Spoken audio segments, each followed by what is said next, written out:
بیرون ملک رہنے والے لوگ پاکستان میں قربانی کریں اور جبکہ وہاں عید ایک دن بعد ہو تو کیا ہماری قربانی ہو جائے گی جبکہ ابھی تک ہم نے نماز عید نہیں پڑھی؟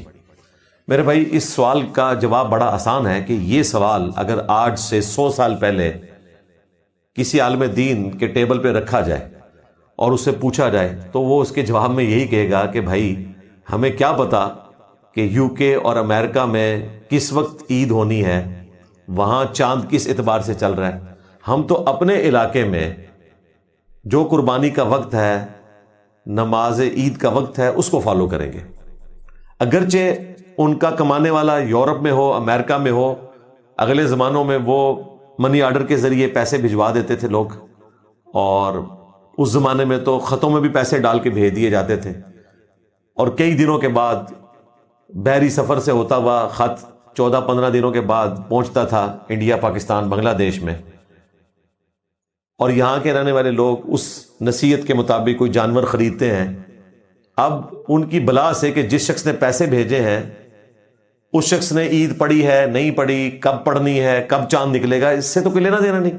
ان شارٹ یہ کہ ہر شخص نے اپنے چاند کو فالو کرنا ہے، اس اعتبار سے کوئی ٹینشن لینے کی ضرورت نہیں ہے۔ البتہ جو ایک سنت ہے کہ جو شخص قربانی کا ارادہ رکھتا ہو، صحیح مسلم میں حدیث ہے، اس نے یکم ذوالحجہ سے لے کر قربانی ہونے تک اپنے جسم سے کوئی چیز ریموو نہیں کرنی، نہ ناخن کاٹنے ہیں، نہ غیر ضروری بال کاٹنے ہیں، نہ کوئی کھال کا حصہ ریموو کرنا ہے، الا یہ کہ کوئی شخص بھول جائے، وہ ایک الگ بات، اس میں تو معافی والی گنجائش ہے، باقی اس نے اہتمام اس کا کرنا ہے۔ لیکن اس میں بھی کوئی دم والا معاملہ نہیں ہے جس طرح حاجیوں کے لیے ہوتا ہے، یہ ایک سنت مؤکدہ کے طور پر ہے۔ تو اس کے لیے پھر حکم یہ ہے کہ جو شخص امریکہ میں ہے اور اس نے پیسے پاکستان بھجوائے ہوئے ہیں تو وہ یہ سمجھے کہ میں آج سے 200 سال پہلے کا انسان ہوں، جس زمانے میں کوئی انٹرنیٹ نہیں، کچھ نہیں، وہ اپنے علاقے میں نماز عید ادا کرے، اس کے بعد جیسے ہی وہاں کوئی پہلی قربانی ہو جائے تو اس کے بعد وہ اپنے بال ریموو کر لے۔ اور وہ شخص بھی ایسا کر لے کہ جس کے پاس استطاعت نہیں ہے، تو سنن نسائی میں حدیث ہے، اس سے بھی اللہ تعالیٰ قربانی کا ثواب دے دے گا اگر وہ عید والے دن اپنے غیر ضروری بال صاف کرتا ہے اور ناخن وغیرہ کاٹ لیتا ہے۔ تو بھائی یہ سمپل سا معاملہ ہے، اس کو زیادہ پریشان ہونے کی ضرورت نہیں ہے۔ اور مالی باتیں جو ہیں ان میں نیابت ہو جاتی ہے، یہ نیابت والا معاملہ ہے کہ آپ کا کمانے والا باہر بیٹھا ہوا ہے اور وہ آپ کو پیسے بھیج رہا ہے اور آپ اس کی طرف سے قربانی کر رہے ہیں، اور وہ آپ کی طرف سے قربانی کو افورڈ کر رہا ہے، پیسہ تو اس کا لگا ہوا ہے نا۔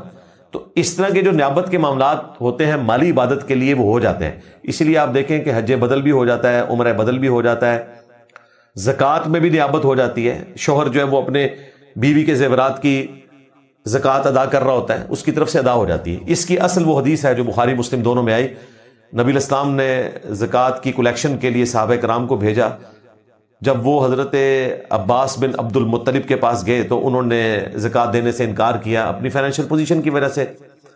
نبی الاسلام کو شکایت پہنچی تو آپ علیہ السلام نے سیدنا عمر کو مخاطب کر کے کہا کہ عمر، تمہیں نہیں پتا کہ چچا باپ کی مثل ہوتا ہے، تو اپنے چچا کی زکوٰۃ میں ادا کروں گا۔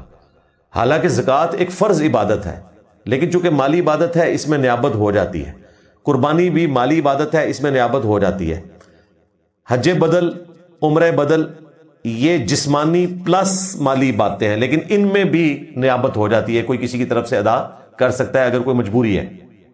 البتہ جو شخص فوت ہو چکا ہے اس کی طرف سے آپ قربانی نہیں کریں گے، وہ روایت ضعیف ہے جامعہ ترمذی کی اور سنن ابی داؤد کی کہ مولا علی کو نبی الاسلام نے نصیحت کی تھی کہ تم نے میری وفات کے بعد بھی میری طرف سے قربانی کرنی ہے، اس کی صحت کے اوپر کلام ہے۔ اسی لیے امام ترمذی نے عبداللہ ابن مبارک کا قول نیچے نقل کیا ہے کہ اگر میت کی طرف سے کوئی قربانی کرے گا تو وہ قربانی شمار نہیں ہوگی، وہ عام صدقہ شمار ہوگا جو آپ اصال ثواب کے لیے کر دیتے ہیں۔ اس کی اصل تو موجود ہے، اس میں میری تفصیلی ویڈیو ریکارڈ ہے، آپ دیکھ لیں، اصال ثواب کے 10 طریقے، تو اس میں صدقہ اور خیرات میت کی طرف سے کیا جا سکتا ہے۔ اب اگر قربانی کے 7 حصے ہیں گائے میں اور اس میں کوئی ایک حصہ آپ نے ڈال دیا میت کی طرف سے تو وہ بقیہ کی قربانی بھی پھر ضائع جائے گی۔ اگر آپ نے کوئی قربانی کا اس طرح کا معاملہ زبردستی کرنا ہی ہے تو الگ سے ایک جانور دیں تاکہ باقیوں کی قربانی ضائع نہ ہو۔ بعض اوقات لوگ نبی صلی اللہ علیہ وآلہ وسلم کی طرف سے قربانی کرنے کی کوشش کرتے ہیں، اور بھائی کوئی ضرورت نہیں ہے، ہمارے ہر عمل کا ثواب ہمارے نبی کو پہنچ رہا ہے صلی اللہ علیہ وآلہ وسلم، کیونکہ انہی کی دعوت کی برکت سے آج ہمارے سینوں میں توحید کی شمع روشن ہے اور ہم نیک اعمال اختیار کر رہے ہیں۔ اسی طریقے سے ماں باپ کو ان کی اولاد کی طرف سے کیے گئے ہر نیک عمل کا ثواب پہنچ رہا ہوتا ہے آٹومیٹکلی. وہ حدیث بھی ہے صحیح مسلم کے اندر کہ میت کو 3 اعمال کا ثواب پہنچتا ہے. نمبر 1 صدقہ جاریہ، کوئی اپنی زندگی میں اچھا کام کیا، جس طرح سیدنا عثمان نے مسجد نبوی شریف کی توسیع کی تھی، آج تک ان کو ثواب مل رہا ہے. دوسری چیز علم کی بات، جس طرح امام بخاری امام مسلم نے حدیث کی کتابیں لکھی، آج تک ان کو ثواب مل رہا ہے. اور تیسرا نیک اولاد جو دعا کرتی ہے تو دعا کا نفع تو ویسے ہی پہنچتا ہے، اور ویسے بھی اولاد انویسٹمنٹ ہے ماں باپ کی، اس لیے ہم دعا بھی کرتے ہیں ربنا هب لنا من ازواجنا وذریاتنا قرۃ اعین وجعلنا للمتقین اماما. اے اللہ ہماری بیویوں میں اور ہماری اولاد میں ہماری آنکھوں کی ٹھنڈک بنا اور ہمیں پرہیزگار لوگوں کا امام بنا. یعنی ہم امام ہوں، ہمارے بعد جو لوگ آئیں، ہمارے پچھلے جو ہوں، یعنی جو ہمارے پیچھے پیچھے آ رہے ہیں، ہم ان کے اگلے ہیں. اور امام بھی آگے کھڑا ہوتا ہے نا. یہ ہم اردو میں جب بولتے ہیں لوگ کہتے ہیں کہ یہ پنجابی میں بولا جاتا ہے آگے جو گزر چکے، یہ آگے جو گزر چکے یہ اردو میں بولا جاتا ہے، پنجابی میں تو بولا ہی جاتا ہے. قرآن میں نہیں آتا کہ کافر کہتے تھے اساطیر الاولین ہے، قرآن اگلے لوگوں کی کہانی ہے. اگلے وہ ہیں جو ہم سے پہلے گزر چکے. یہ 2 ٹرم استعمال ہوں گی. ہم سے جو لوگ پہلے گزر چکے، ہمارے آباء و اجداد، ان کو ہم کہتے ہیں وہ ہمارے اگلے تھے، یعنی وہ آگے پہنچ گئے، آگے گزر چکے. ہم ان کے پیچھے پیچھے آ رہے ہیں لیکن ہم ان کے پچھلے ہیں. وہ پہلے گزر چکے، ہم ان کے پیچھے پیچھے آ رہے ہیں، ہم ان کے پچھلے ہیں، وہ ہمارے اگلے ہیں. ویسے ہم یہ سمجھتے ہیں کہ اگلے وہ ہیں جو ہماری اولاد ہے، یہ ہماری اگلی ہے. نہیں نہیں، ہم اگلے ہیں اپنے ماں باپ کے، اور ہماری اولاد جو ہے وہ ہمارے پچھلے ہوں گے اور ہم ان کے اگلے ہوں گے، ہم آگے گزر چکے. جو ہم دعا بھی مانگتے ہیں، صحیح مسلم میں حدیث ہے السلام علیکم اہل الدیار من المؤمنین والمسلمین وانا ان شاء اللہ بکم للاحقون نسأل اللہ لنا ولکم العافیہ، کہ سلام ہو تم پر اے مومنین اور مسلمین جو اس قبرستان میں دفن ہو، ہم بھی عنقریب مر کے تمہارے ساتھ الحاق کرنے والے ہیں. تم تو آگے پہنچ چکے ہو، ہم تمہارے پیچھے پیچھے آ رہے ہیں. تو مالی عبادت میں نیابت ہو جاتی ہے. یہ ہے اصل حدیث بخاری مسلم کی کہ نبی اسلام نے اپنے چچا کی طرف سے زکوٰۃ ادا کی، لہٰذا یہ مالی ساری باتیں ہو سکتی ہیں. اور اس کے لیے کوئی شرط نہیں ہے کہ آپ نے یہ بھی حساب رکھنا ہے کہ آپ پتہ نہیں یو کے اندر عید ہوئی ہے یا نہیں ہوئی. اس دفعہ تو بائی چانس یو کے میں اور سعودی عرب میں اور پاکستان میں ایک ہی دن عید منائی جا رہی ہے، لیکن ظاہر ہے یو کے میں ابھی لوگ سوئے ہوئے ہوں گے اور ہم نے قربانی کے جانور گرا بھی لیے ہوئے ہوں گے. اب وہ کہیں گے جی ہمارا جانور تو گر گیا ہے، ہم نے تو عید پڑھی نہیں اور عید سے پہلے تو قربانی ہوتی نہیں، بخاری مسلم میں ہے. اور بھائی یہ اس صورت میں ہے جب آپ یو کے میں جانور گرا رہے ہوتے ہیں، پاکستان کا قانون اس پہ لگے گا، آپ بے فکر رہیں. اسی طریقے سے اگر پاکستان میں آپ کی قربانی نہیں بھی ہوئی ہے، ابھی اگلے دن ہونی ہے، اور آپ نے عید کی نماز پڑھنے کے بعد وہاں پر کوئی ایک قربانی ہوئی اور اس کے بعد آپ نے اپنے ناخن کاٹ لیے، تو بالکل درست ہے. یہ نہیں کہا جائے گا کہ جب تک پاکستان سے فون نہیں آئے گا. بھائی آج سے 100 سال 150 سال پہلے کیا فون آتا تھا اور لوگ ایسا کرتے تھے؟ تو اپنی عقل کو استعمال کریں. اسی طریقے سے یوم عرفہ کا روزہ بھی ہر شخص نے 9 ذی الحجہ دیکھنا ہے، اپنے علاقے کا اس کے مطابق رکھنا ہے. تھوڑی سی اپنی عقل استعمال کریں تو پھر معاملات کلیئر ہو جاتے ہیں الحمدللہ. میں بنگلہ دیش سے ہوں، چھوٹی موٹی نوکری کرتا ہوں، گھر کا خرچہ پورا کرتے ہیں جو لوگ، زیادہ تر رشوت کے پیسوں سے گزر بسر ہو رہی ہے. میں ان سے الگ بھی نہیں ہو سکتا، الگ ہونا بھی نہیں چاہیے. ان کو سمجھانے کی کوشش کریں. باقی آپ اپنی مرضی سے تو اس گھر میں پیدا نہیں ہوئے. جب تک آپ انڈیپینڈنٹ نہیں ہیں، آپ کوشش کریں کہ خوش اسلوبی سے اپنے معاملات کو لے کر چلیں، اور جیسے ہی آپ انڈیپینڈنٹ ہو جائیں تو ایٹ لیسٹ اتنی کنٹریبیوشن اپنے گھر میں خرچے میں کر دیں کہ آپ یہ نیت کریں کہ میں اس میں سے کھا رہا ہوں. پھر بھی الگ ہونے کی ضرورت نہیں ہے. الگ ہونے میں قطع رحمی والا معاملہ آ جاتا ہے اور کئی ایک اس کے ساتھ فساد جڑا ہوتا ہے. اور بعض اوقات آپ جیسے لوگ جو اتنی فکر کرنے والے ہیں رزق کی، اور کرنی بھی چاہیے، ظاہر ہے رزق حلال جو ہے وہ لٹمس ٹیسٹ ہے ایمان کا، وہ کرنی بھی چاہیے. تو آپ ساتھ رہیں گے تو ہو سکتا ہے خربوزے کو دیکھ کے خربوزہ رنگ پکڑ لیں. اگر سجدے میں رفع الیدین عام سنت نہیں تو کیا ہاتھ چھوڑ کر نماز پڑھنا عام سنت ہے؟ بھائی ہمارا تو دعویٰ ہی نہیں کہیں کہ سجدے میں رفع الیدین کرنا سنت ہے. ہم نے تو یہ بتایا تھا کہ سجدوں میں رفع الیدین کرنا صحابہ کرام سے ثابت ہے، حضرت انس بن مالک سے جز رفع الیدین میں، تو یہ جائز ہے. باقی جو مالک بن حویرث کی روایت سنن نسائی والی ہے اس میں قتادہ کی تدلیس ہے، اور وہ روایت بخاری مسلم میں بھی موجود ہے، اس میں سجدوں کے رفع الیدین کا ذکر نہیں ہے. نماز شروع کرتے وقت، رکوع میں جاتے وقت اور رکوع سے اٹھتے وقت رفع الیدین ہے. بلکہ بخاری مسلم میں جو عبداللہ ابن عمر کی روایت ہے اس میں تو ہے کہ سجدوں میں نہیں کرتے تھے رفع الیدین. تو نبی الاسلام سے ثابت نہیں ہے ڈائریکٹلی. رہا ہاتھ چھوڑ کے نماز پڑھنا، وہ نبی الاسلام سے بھی ثابت ہے اور عبداللہ ابن زبیر سے ثابت ہے. میں نے اس کے اوپر پورا لیکچر ریکارڈ کروایا. انہوں نے نماز سیدنا ابو بکر سے سیکھی اور انہوں نے نبی الاسلام سے. اور ابو حمید سعدی کی جو 10 صحابہ والی حدیث ہے اس میں واضح الفاظ ہیں کہ نبی الاسلام جب نماز شروع کرنے کا ارادہ کرتے تو دونوں ہاتھ کندھوں تک اٹھاتے اور تکبیر کہتے، یعنی اللہ اکبر، یہاں تک کہ ہر ہڈی اپنی جگہ پر آ جاتی. تو ہر ہڈی وہیں پہ واپس آتی ہے جہاں سے نماز سٹارٹ کرتے وقت موجود تھی. یعنی عام حالت میں ہم ارسال الیدین کے ساتھ کھڑے ہوتے ہیں صدل کیے ہوئے، تو یوں اللہ اکبر کہا اور واپس آ جاتی. لہٰذا نبی الاسلام سے بھی اس اعتبار سے ثابت ہو گیا ہاتھ چھوڑ کر نماز پڑھنا. تفصیلی ویڈیو میری دیکھ لیں. جمعہ کی نماز کے دونوں خطبوں میں ہاتھ باندھنے اور چھوڑنے کے بارے میں رہنمائی کر دیں. بھائی یہ تو حنفی بھی درست نہیں سمجھتے، اگرچہ حنفیوں کی عوام یہ کر رہی ہے کہ پہلے خطبے میں وہ ہاتھ باندھ کے رکھتے ہیں، دوسرے خطبے میں تشہد کی طرح بیٹھ جاتے ہیں. اس کی کوئی اصل نہیں ہے. البتہ نبی الاسلام نے جمعے کے خطبے کے دوران احتبا کرنے سے منع کیا. یعنی آپ اس طریقے سے بازو پہ بازو رکھیں اور دونوں گھٹنے کھڑے کر کے اپنے گھٹنوں کو گھیر لیں، کیونکہ اس میں چانس ہوتے ہیں کہ انسان کو اونگ آ جائے گی، نیند آ جائے گی، کیونکہ آپ نے متوجہ ہو کر خطیب کو سننا ہے. اس سے منع کیا گیا. باقی آپ آلتی پالتی مار کے بیٹھے، جسے ہم چوکڑی مار کے بیٹھنا کہتے ہیں، 4 زانوں بیٹھنا، 2 زانوں بیٹھیں، وہ آپ کی اپنی مرضی ہے. اس طریقے سے جو یہ کرتے ہیں اس کو ایک طرح سے نماز کی شکل دینے کی کوشش کرتے ہیں، تو اس کی کوئی اصل موجود نہیں ہے. اگر کوئی کرتا بھی ہے تو کرنے دیں. بس ان کو کہا کریں کہ بجائے قبلہ رخ بیٹھنے کے نا امام کی طرف رخ کر کے بیٹھے، کیونکہ تقریر آپ اس کی سن رہے ہیں. مسجد کی دونوں ایکسٹریمز پہ جو لوگ بیٹھے ہیں، دائیں والوں کا کام ہے کہ وہ بائیں طرف جہاں امام ان کو سینٹر میں نظر آ رہا ہے اس طرف منہ کر کے بیٹھے. اس طریقے سے یہاں والے لوگ جو ہیں وہ امام کو اس طرح دیکھیں گے، اس طرف کر کے بیٹھیں اور اس کی طرف متوجہ رہیں. کیونکہ خطبہ سننا یہ جمعے والے دن سب سے اہم ترین چیز ہے. بخاری مسلم میں حدیث ہے کہ سب سے پہلے جو مسجد میں آتا ہے اسے اونٹ نہر کرنے کا ثواب ملتا ہے، اس کے بعد جو آتا ہے گائے قربان کرنے کا، اس کے بعد جو آتا ہے اسے بھیڑ یا بکری قربان کرنے کا، اور جو اس کے بعد آتا ہے اسے مرغی اللہ کی راہ میں صدقہ کرنے کا، اور جو اس کے بعد آتا ہے اسے انڈا صدقہ کرنے کا. اور اس کے بعد فرشتے جو ہے نا رجسٹر بند کر دیتے ہیں جب امام یا خطیب ممبر پہ آ جاتا ہے، اور وہ اللہ کا ذکر سنتے ہیں. اب ذکر نبی الاسلام نے اس کیس میں تقریر کو کہا ہے، تو اللہ کرے کہ تقریروں میں ذکر ہوتا ہو بجائے کہانیاں سنانے کے، تو وہ آپ نے متوجہ ہو کر سننا ہے. اصل مقصد یہ ہے. سیلون میں کسٹمرز جو ایکسٹینشنز لاتے ہیں، اگر پتہ نہ چلے کہ یہ انسانی بالوں کی ہے یا مصنوعی سنتھیٹک بالوں کی، تو کیا پھر بھی ہم ان کے بالوں میں لگا سکتے ہیں؟ تو بھائی پتہ کر لیں. آپ بہتر تو یہ ہے کہ پتہ کریں اور بلکہ ایجوکیٹ کریں آپ کہ یہ چیز بنے. بخاری مسلم میں حدیث ہے، نبی اسلام نے انسانی بالوں کا جوڑا کرنے سے منع فرمایا، اوریجنل بال. اسی طریقے سے آپ بال بیچیں بھی نہ. آج کل تو وہ میرے خیال 6-7 ہزار روپے کلو بکتے ہیں یہ بال. تو انسانی بال آپ نے بیچنے نہیں ہیں، کیونکہ وہ بعد میں پھر اسی قسم کے کاموں کے لیے استعمال ہوتے ہیں، وگ بنانے کے لیے یا اور کاموں کے لیے. اس سے منع کر دیا گیا. بلکہ بخاری مسلم میں حدیث ہے، ایک عورت آئی، اس نے کہا یا رسول اللہ میری بیٹی کی شادی ہونے والی ہے اور اس کے بال کم ہیں، اس کا ہسبینڈ فیل کرے گا، تو میں انسانی بالوں کا جوڑا لگانا چاہتی ہوں. تو نبی صلی اللہ علیہ وآلہ وسلم نے اس سے منع فرما دیا. یہ غرر میں آتا ہے، دھوکے میں آتا ہے. اسی طریقے سے آپ نے وگ لگائی ہوئی ہے اور آپ بتا ہی نہیں رہے رشتہ کرنے سے پہلے کہ یہ جو دولہا میاں ہیں ان کے تو بال ختم ہو چکے ہیں.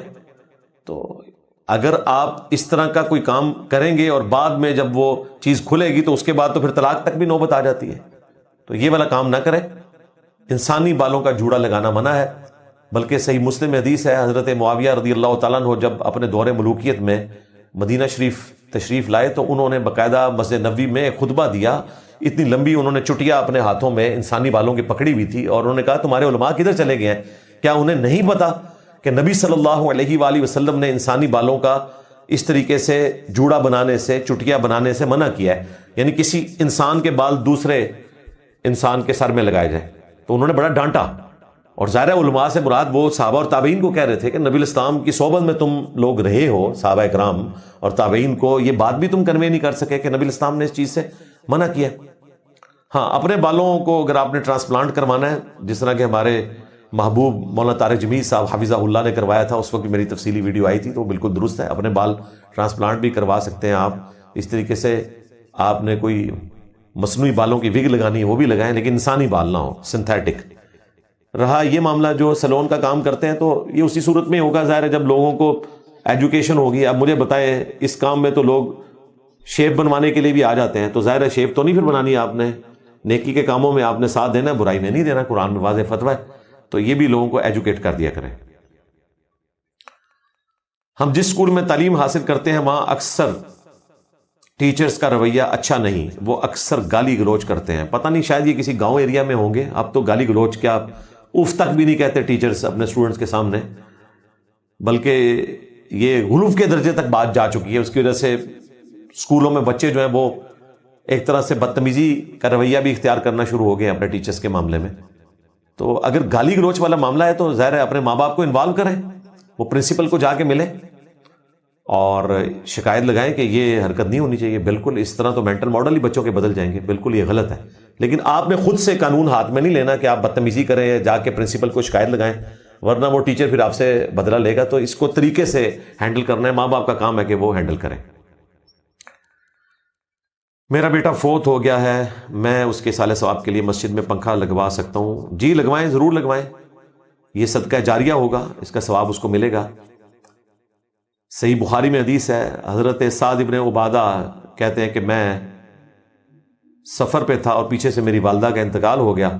میں نبی الاسلام کی خدمت میں حاضر ہوا اور کہا یا رسول اللہ صلی اللہ علیہ وآلہ وسلم, میری ماں فوت ہو گئی ہے اور میں چاہتا ہوں کہ ان کی طرف سے پانی کا ایک کنواں کھدوا کر اللہ کی راہ میں وقف کر دوں, تو کیا میری ماں کو ثواب ملے گا؟ تو نبی الاسلام نے فرمایا ہاں ملے گا. اور سنن نسائی میں آتا ہے کہ اس کنویں کا نام پڑ گیا تھا ام سعد کا کنواں, یعنی سعد کی ماں کا کنواں. تو صدقہ اور خیرات میت کی طرف سے بالکل کریں, بلکہ یہ زندہ لوگوں پر حق ہے مردوں کا کہ وہ ان کو نفع پہنچائیں. اور دیکھیں اللہ تعالیٰ نے کیسا بندوبست کیا ہے. قرآن میں ایک تو دعا سکھائی نا, ربنا اغفر لنا ولإخواننا الذين سبقونا بالایمان ولا تجعل في قلوبنا غلا للذين آمنوا ربنا انك رؤوف رحیم. پھر بخاری مسلم میں حدیث ہے کہ ایک مسلمان کے دوسرے مسلمان کے اوپر 5 حقوق ہیں. ان میں سے پہلا حق یہ ہے کہ جب وہ اس سے ملتا ہے تو سلام کرے, اور ظاہر ہے جب سلام کرے گا تو اگلا جواب دے. اسی طریقے سے چھینک آئے الحمدللہ کہے تو اس کے جواب میں یرحمک اللہ کہنا. بیمار ہو جائے تو اس کی تیمارداری کرنا ہے, اور اگر وہ نکاح کی دعوت دے تو دعوت کو قبول کرنا, اور فوت ہو جائے تو اس کا جنازہ پڑھنا. تو جنازہ بھی ایک دعا ہے, ایک زندہ مسلمان کا اپنے فوت شدہ مسلمان کے لیے ایک گفٹ ہے. پھر اس سے بھی آگے ہے, سنن ابی داؤد میں حدیث ہے جب اپنے بھائی کو دفنا چکو تو اس کی قبر پہ کھڑے ہو کر اس کے سوالوں کے استقامت کے لیے دعا کرو, کیونکہ قبر میں اس سے سوال پوچھے جائیں گے, وہ بھی آپ نے کرنا ہے. اس کے بعد قبرستان جانا ہے, پھر دعا کرنی ہے, السلام علیکم اہل الدیار من المؤمنین والمسلمین, یہ بھی صحیح مسلم میں آئی. عام نمازوں میں بھی ہم دعا مانگتے ہیں مومنین کے لیے, رب اجعلنی مقیم الصلاۃ ومن ذریتی ربنا وتقبل دعاء ربنا اغفر لی ولوالدی وللمؤمنین یوم یقوم الحساب. تو یہ سارے ذریعے ہیں فوت شدگان کو نفع پہنچانے کے. مسلم شریف میں حدیث ہے جس کے جنازے میں ایسے 40 لوگ شریک ہوں جو شرک نہ کرتے ہوں تو اللہ تعالیٰ ان کی شفاعت اس شخص کے حق میں قبول کر لیتا ہے. اگر ہم نماز جمع کرتے ہیں تو کیا صرف فرض نماز ادا کرنی ہوگی یا سنت اور نوافل بھی ادا کر سکتے ہیں؟ کر سکتے ہیں, ضروری نہیں ہے لیکن کر سکتے ہیں اگر آپ کرنا چاہیں تو. لیکن وہ پھر اس طرح کریں گے کہ 2 فرض نمازیں جو آپ نے جمع کی ہیں ان کے درمیان آپ نے کوئی سنتیں نہیں پڑھنی. ظہر کے 4 فرض پڑھے, سلام پھیرنے کے بعد مختصر سے اذکار کیے, اور پھر نئے سرے سے اقامت ہوگی, 2 اقامت ہوں گی, اذان ایک ہی ہوگی. اور اگر سفر میں ہے تو 1 اذان 2 اقامت, لیکن پھر 2 فرض پڑھیں گے. تو فرض کے بعد صرف مختصر اذکار کریں, اس کے بعد اگلی اقامت ہو اور آپ اس کے فرض ادا کر لیں, اور اب آپ سنتیں اسی ترتیب سے ادا کریں, ظہر والی پہلے ادا کر لیں, عصر والی اس کے بعد کر لیں. اس طریقے سے مغرب عشاء کو جمع کرنا ہے, لیکن سنت اور نوافل ادا کرنے جائز ہیں. ظاہر نفلی نماز ہے, اس کے اوپر کوئی قدغن نہیں ہے. یہ پوچھا کرنے کہ چھوڑنے جائز ہیں کہ نہیں, جی چھوڑنے جائز ہیں. پڑھنے جائز کے بارے میں تو پوچھنے کی ضرورت ہی نہیں, جتنا گڑ ڈالیں گے اتنا میٹھا ہوگا. البتہ بدعت والا معاملہ اس صورت میں ہوتا ہے جب آپ کوئی اجتماعی عبادت کرتے ہیں. آپ روزانہ 100 نفل پڑھیں, کسی حدیث میں نہیں آپ کو ملے گا کہ نبی الاسلام جو ہیں وہ عشاء کی نماز کے بعد 100 نفل پڑھا کرتے تھے, بلکہ بخاری مسلم میں تو آیا کہ نبی الاسلام کی رمضان اور غیر رمضان کی نماز 11 رکعت سے زیادہ نہیں ہوتی تھی. کبھی کبھار 13 رکعت بھی آپ نے پڑھی ہیں، 3 وتر ہوتے تھے، 8 نوافل ہوتے تھے، اور کبھی نبی اسلام جو ہے وہ 10 نوافل پڑھتے تھے اور 3 وتر پڑھتے تھے۔ 13 رکعت سے زیادہ نہیں، عمومی عمل 11 رکعت۔ لیکن اگر آپ زیادہ پڑھنا چاہتے ہیں تو اس پہ کوئی قدغن نہیں ہے۔ ہاں، جب آپ جماعت کا اہتمام کر کے اس کو کوئی فرض کی شکل دینے کی کوشش کریں گے وہ پھر غلط کام ہو جائے گا۔ تو یہ 2 ایکسٹریمز ہیں۔ کیا ہم نوحے سن سکتے ہیں؟ نوحے تو اکثر شرکیاں ہیں اور ان میں بعض اوقات بےہودہ الفاظ بھی موجود ہوتے ہیں، اور اس قسم کا عجیب و غریب قسم کا اس میں میوزک بھی لگا ہوا ہوتا ہے اور جھوٹی کہانیاں چل رہی ہوتی ہیں، تو اس قسم کے آپ نوحے نہ سنیں۔ اگر کوئی اچھا نوحہ ہے جس کے اندر، نوحہ کیا ہے کہ کسی فوت شدہ بندے کو یاد کرنا، اور اس میں ایسے الفاظ سے یاد کرنا کہ جس میں غم کا پہلو موجود ہو، تو اس کی اصل تو موجود ہے، بخاری مسلم میں موجود ہے۔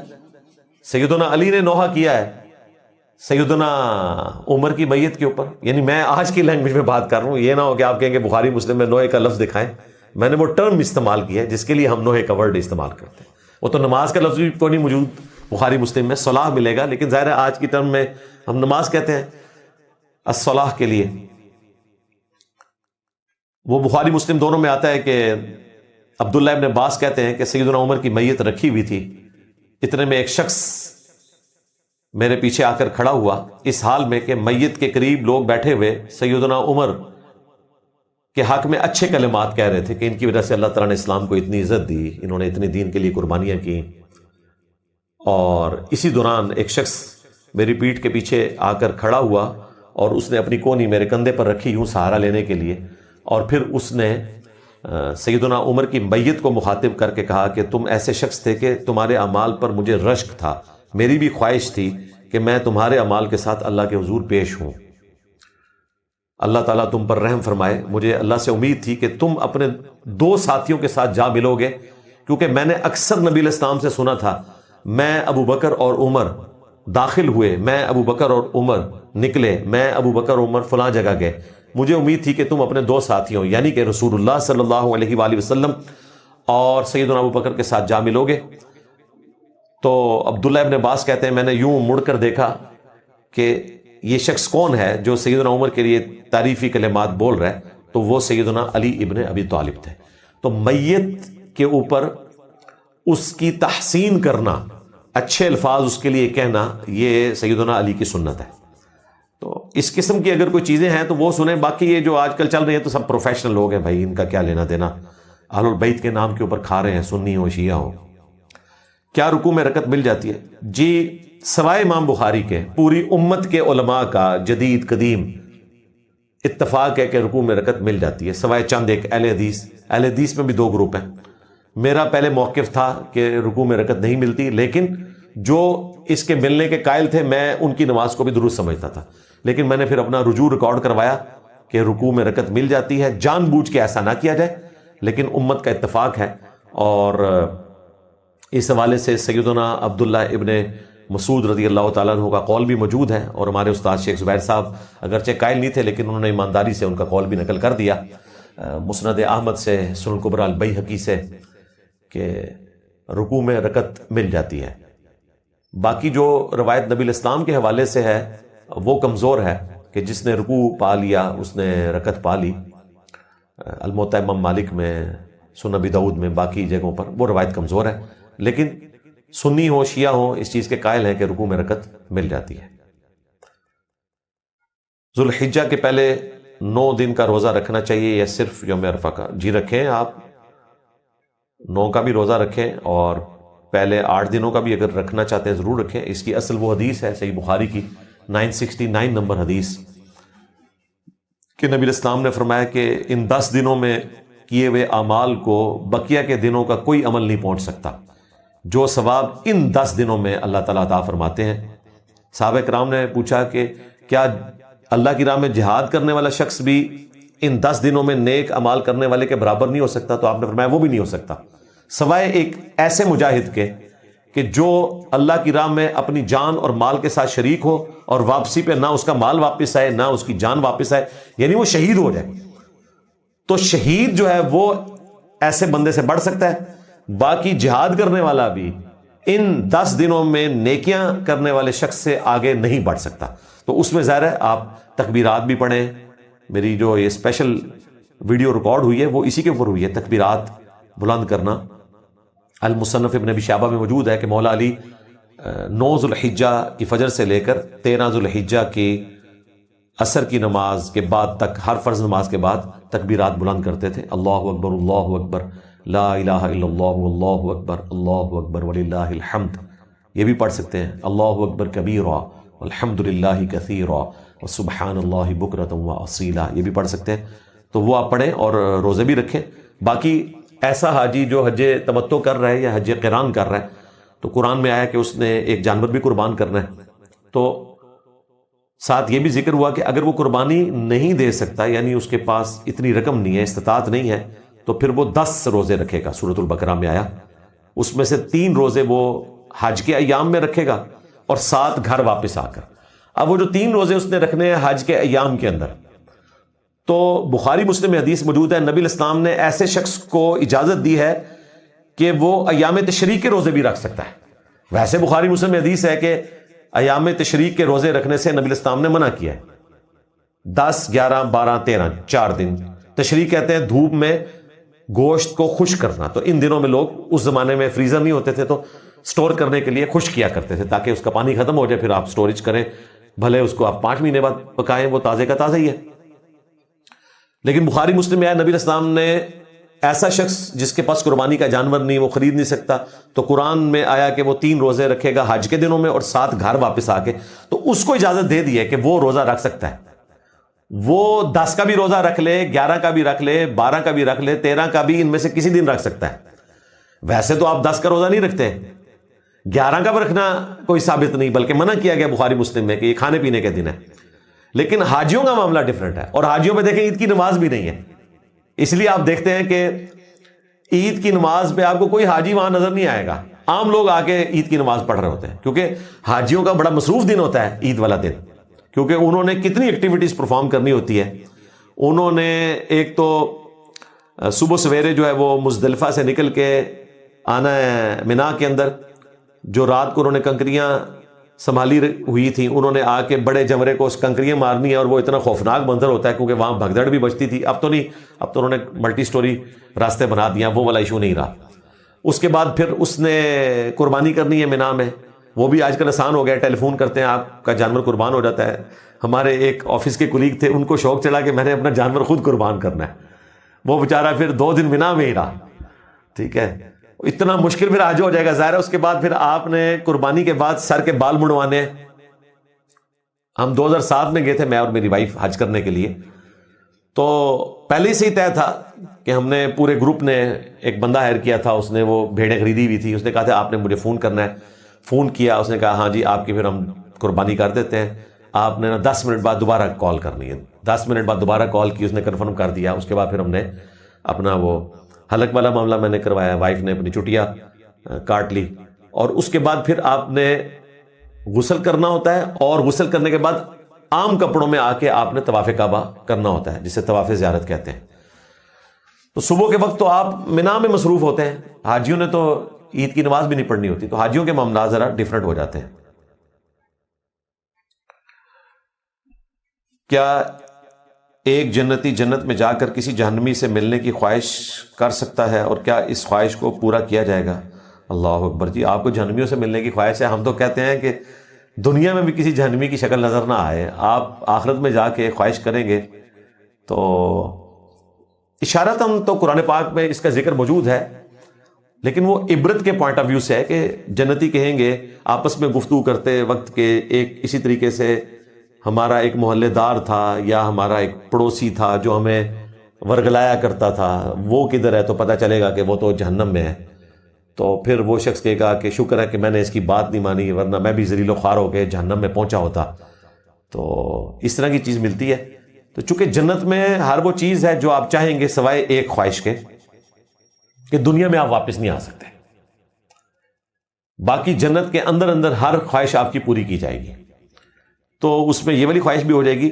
میرا خیال ہے آپ نے بندہ بھی کوئی آئیڈینٹیفائی کیا ہوا ہے جس کو آپ دیکھنا چاہتے ہیں جہنم میں.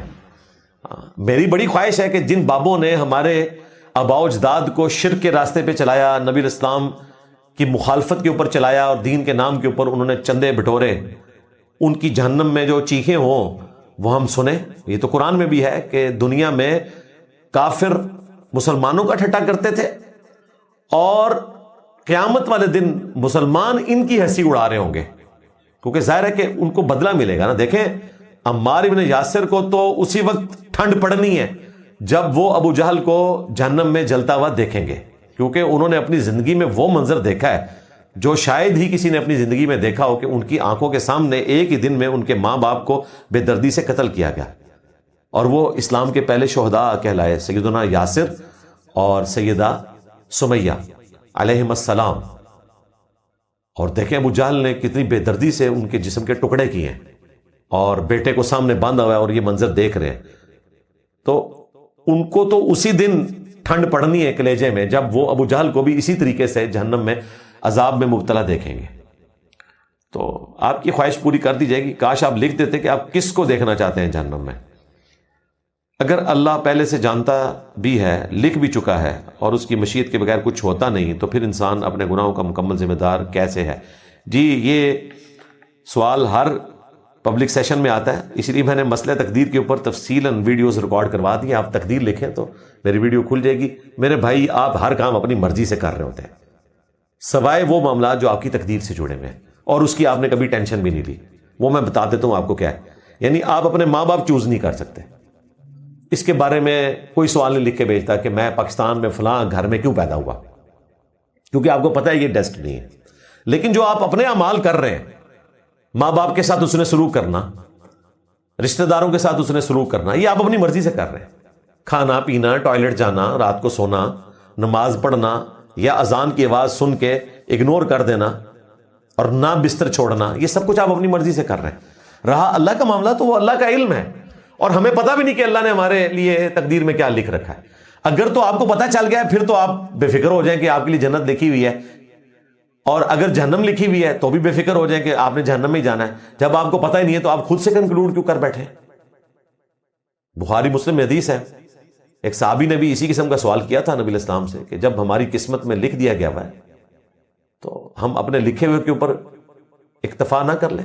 تو نبی الاسلام نے پھر اس کو بریف کیا، قسمت میں لکھنا یہ نہیں ہے کہ اللہ تعالیٰ نے آپ کو باؤنڈ کیا، بلکہ جو آپ نے کرنا تھا وہ اللہ تعالیٰ نے اپنے علم سے فورس ہی کر لیا، کرنا آپ نے اپنی مرضی سے۔ تو آپ نے فرمایا اعمال کرو، اعمال کرنے سے پیچھے نہ ہٹو۔ جنتیوں کے لیے جنت والے اعمال آسان ہو جائیں گے، جہنمیوں کے لیے جہنم والے اعمال آسان ہو جائیں گے۔ اس کا کیا مطلب ہے کہ اگر تم خوف خدا کر کے جنت کے راستے پہ چل رہے ہو تو تم جنت کے لیے پیدا ہوئے اور تمہاری قسمت میں جنت ہی لکھی ہوئی ہے، اور اگر جہنمیوں والے اعمال کر رہے ہو اپنی مرضی سے تو تمہاری قسمت میں جہنم لکھی ہوئی ہے۔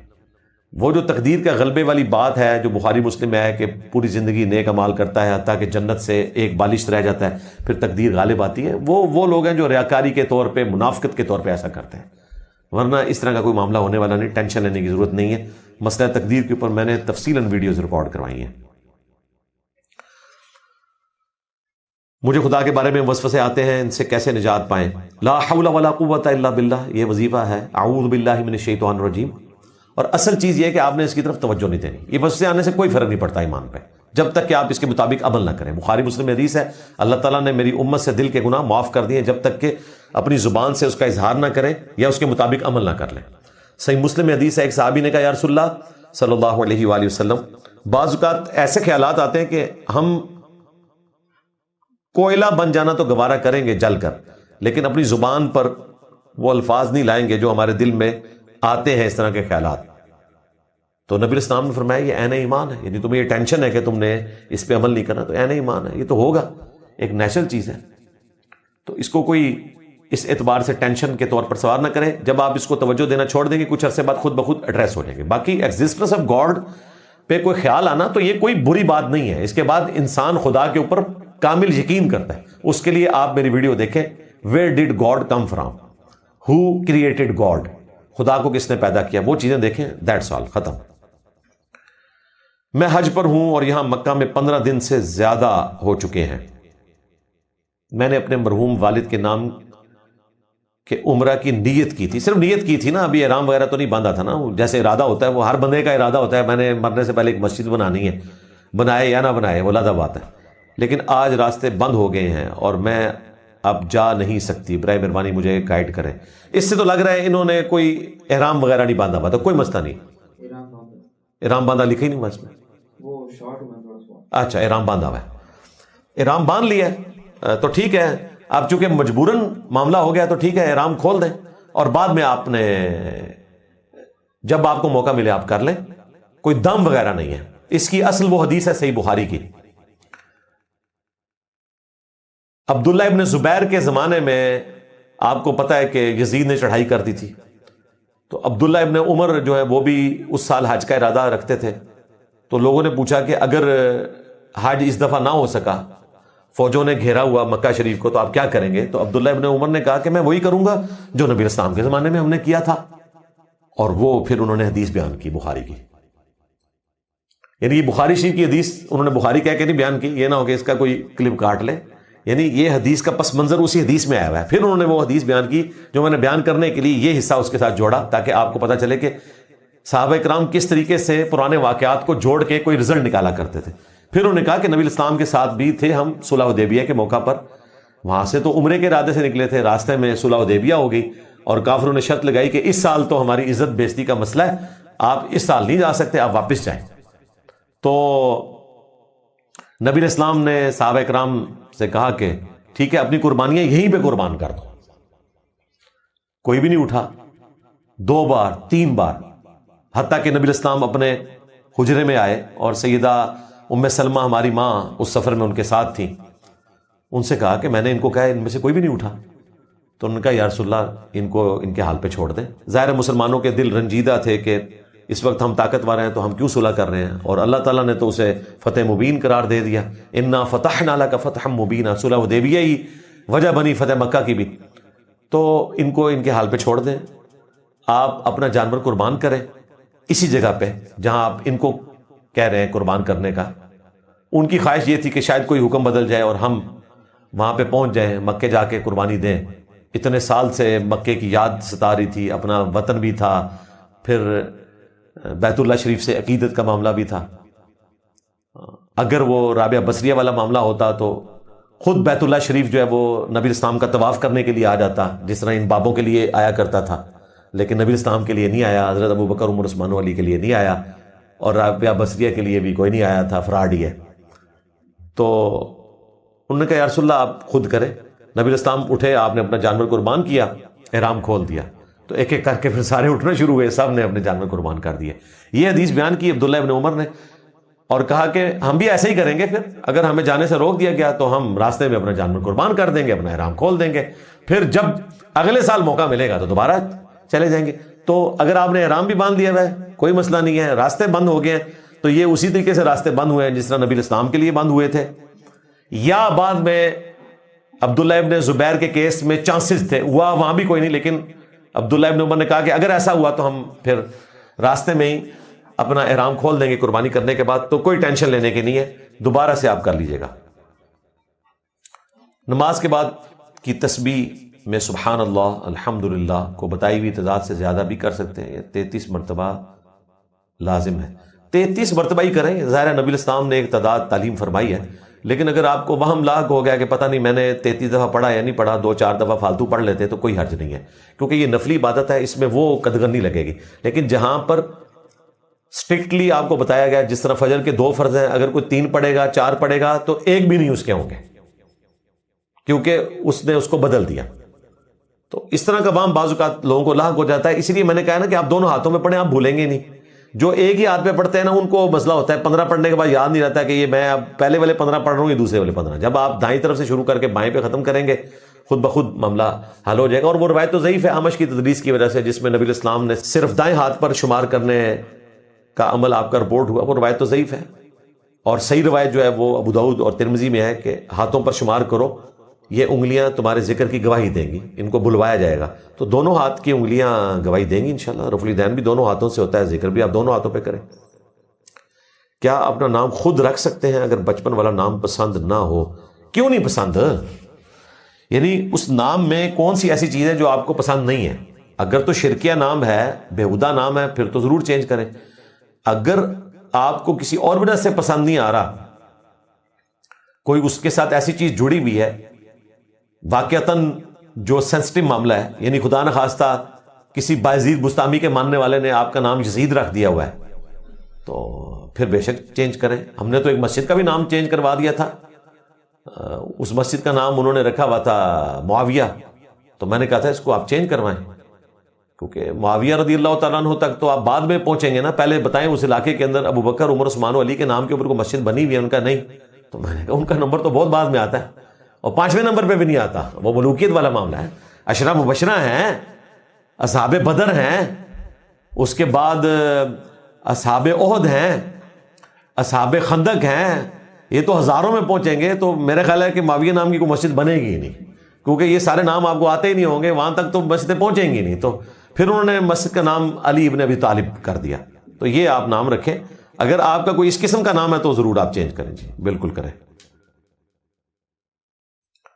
ہمارے علاقے میں ہر سال سیلاب آتا ہے، جس کی وجہ سے ہمارے قبرستان کی بہت زیادہ قبریں بہہ جاتی ہیں، تو ان کو کس حد تک پختہ کرنا چاہیے؟ تو بھائی یہ برساتی نالے کے راستے کا کچھ کریں نا، بجائے اس کے کہ آپ نے بار بار پکی قبریں بنانی ہیں، آپ نالے کو اس اعتبار سے کوئی رخ دیں گے اس طرف سے گزرے ہی نہ، یا قبرستان کو شفٹ کریں۔ یعنی ناک میں مکھی بیٹھی ہوئی ہے تو آپ ناک کاٹنے کی کوشش تو نہ کریں نا، مکھی کو اڑائیں۔ یعنی اس کیس میں مکھی وہ برساتی نالا ہے جو آ رہا ہے، تو اس کا آپ رخ بدلنے کی کوشش کریں، اور جو پہلے قبریں اس طرح ہو چکی ہیں ان کو دوبارہ تعمیر کر لیں۔ باقی قبر کو پکا کرنے کی اجازت نہیں ہے، زیادہ سے زیادہ آپ اس کے گرد جو ہے وہ پتھر رکھ سکتے ہیں تاکہ اس کی مٹی بہہ نہ جائے، اس سے زیادہ نہیں۔ وہ میں نے اس کے اوپر ویڈیو ریکارڈ کروائی بھی ہے۔ اگر اللہ شرک اکبر کے سوا ہر گناہ معاف کر دیں گے تو بے نمازی کی مغفرت بھی ہو جائے گی، مگر آپ کہتے ہیں بے نمازی کی مغفرت نہیں ہوگی۔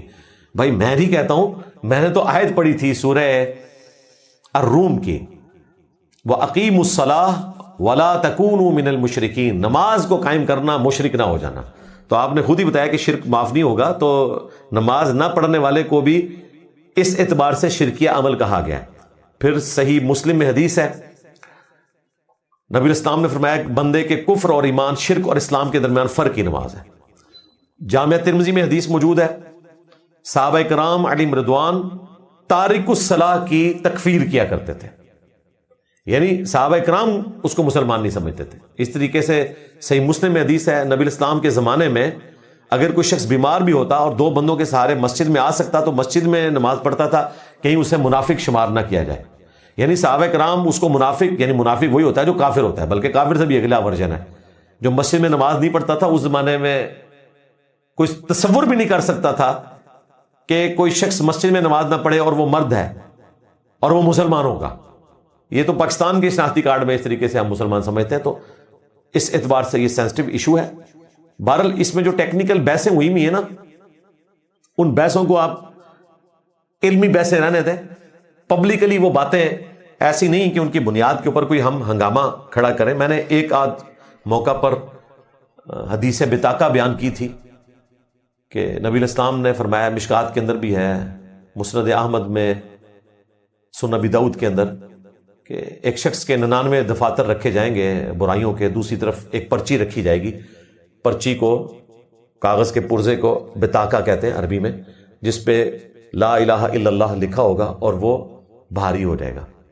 اس طریقے سے بخاری مسلم میں حدیث ہے، نبی الاسلام نے فرمایا جب میں آخری دفعہ جہنم کی طرف جاؤں گا لوگوں کو نکالنے کے لیے، تو مجھے اللہ تعالیٰ اذن دے گا کہ جس کے دل میں رائی کے دانے کے برابر بھی ایمان ہے اور اس نے صدق کے دل سے ایک دفعہ بھی لا الہ الا اللہ پڑھا ہوا ہے، ظاہر محمد رسول اللہ امپلائڈ ہے اس کے اندر، تو اس کو بھی نکال لوں، تو اس کو بھی نکال لیا جائے گا۔ تو اس طرح کی حدیثوں سے کوئی اشارہ ملتا ہے، لیکن پرفیکٹلی کوئی اس پہ ڈیسیژن اس لیے نہیں کر سکتا کہ اس چیز کی کوئی گارنٹی نہیں ہے کہ جو شخص نماز نہیں پڑھتا اس کی موت ایمان پر ہوئی ہے یا نہیں ہوئی، یہ سینسٹیو معاملہ ہے۔ تو اس طرح کی جو علمی بحثیں ہوتی ہیں نا، ان کا تعلق اس چیز کے ساتھ نہیں ہوتا کہ لوگوں کو کھلی چھٹی دی جائے۔ جب صحابہ کرام تکفیر کر رہے ہیں، جامعہ ترمذی میں موجود ہے، وہ تکفیر کرتے تھے تارک الصلاح کی، تو پیچھے کوئی بات رہ نہیں جاتی۔ باقی میری تفصیلی ویڈیو دیکھ لیں۔ اگر آخری تشہد میں وضو ٹوٹ جائے تو کیا شروع سے نماز پڑھنی ہوگی یا صرف آخری رکعت پڑھنی ہوگی؟ آخری رکعت بھی نہیں پڑھنی ہوگی، صرف تشہد ہی پڑھنا ہوگا بھائی۔ ہاں، وضو ٹوٹا جا کے وضو کریں، جہاں سے ٹوٹا تھا وہیں سے آپ اپنے معاملے کو لے کے چلیں۔ یہ حنفیوں نے آپ کو عجیب و غریب مسائل بتائے ہوئے ہیں۔ دوسری طرف یہی حنفی قائل ہیں کہ طواف کعبہ میں اگر کسی نے 6 چکر کاٹ لیے ہیں اور 7ویں میں اس کا وضو ٹوٹا ہے تو وہ وضو کر کے صرف اسی چکر کو پورا کرے گا، شروع سے وہ طواف شروع نہیں کرے گا۔ تو نماز میں بھی کوئی ایسا معاملہ نہیں ہے۔ اور تشہد میں اگر وضو ٹوٹنے کے قریب ہو اور آپ نے درود شریف پڑھ لیا ہے، یا تشہد میں عبدو و رسولو پہ پہنچے ہیں اور مختصر آپ نے اتنا درود پڑھ لیا اللہم صلی علی محمد وعلی آل محمد، تو سلام پھیر دیں، آپ کی نماز مکمل ہو جائے گی۔ اسی طریقے سے بعض اوقات فرض نماز کھڑی ہو جاتی ہے، آپ سنتیں پڑھ رہے ہیں، تو بس اتنا درود شریف پڑھ کے آپ سلام پھیر کر نماز میں شامل ہو جائیں۔ کیا بغیر توجہ کے کیے جانے والے صبح و شام کے اذکار کا ثواب بھی ملتا ہے؟ بالکل ملتا ہے جی، توجہ ہو یا نہ ہو، توجہ ہو تو بہت اچھی بات ہے، توجہ نہ بھی ہو۔ صحیح بخاری میں تعلیقاً امام بخاری یہ روایت لے کر آئے، پوری سند سنن ابن ماجہ میں موجود ہے۔ نبی علیہ السلام نے فرمایا کہ اللہ تعالیٰ فرماتا ہے جب میرا بندہ میرا ذکر کرتا ہے اور اس کے ہونٹ ہل رہے ہوتے ہیں، میں اس وقت اپنے بندے کے ساتھ ہوتا ہوں۔ اسی لیے ہمارا موقف یہ ہے کہ زبان سے ذکر کرنا زیادہ افضل ہے دل میں ذکر کرنے سے، کیونکہ جب آپ زبان سے ذکر کرتے ہیں تو آپ کا دل بھی ذکر کر رہا ہوتا ہے، آپ کی زبان بھی ذکر کر رہی ہوتی ہے، آپ کے ہونٹ بھی ہل رہے ہوتے ہیں، یہ سارے اعضاء اس ذکر میں شامل ہو رہے ہوتے ہیں۔ تو توجہ ہو یا نہ ہو آپ کو انشاءاللہ ثواب مل جائے گا۔ میرے والد کے اوپر قرضے ہیں، گھر میں کماتا ہوں اور میرے پاس کچھ سیونگز ہیں، کیا میں ان سے قربانی کروں یا اپنے والد صاحب کے قرضے ادا کروں؟ قربانی چھوڑیں جی، آپ پہلے قرضے اتاریں۔ قرضے کا معاملہ جو ہے وہ سینسٹیو ہے، اچھی بات ہے، اپنے والد کو جہنم میں جانے سے بچائیں، کیونکہ مسلم شریف میں حدیث ہے قرض شہید کا بھی معاف نہیں ہوتا، یہ حقوق العباد والا معاملہ ہے۔ اس طریقے سے بخاری مسلم حدیث ہے، نبی علیہ السلام کے سامنے جب مقروض کا جنازہ لایا جاتا آپ جنازہ پڑھنے سے انکار کر دیتے تھے جب تک کہ کوئی اس کا قرض اتارنے کی ذمہ داری نہیں لے لیتا تھا۔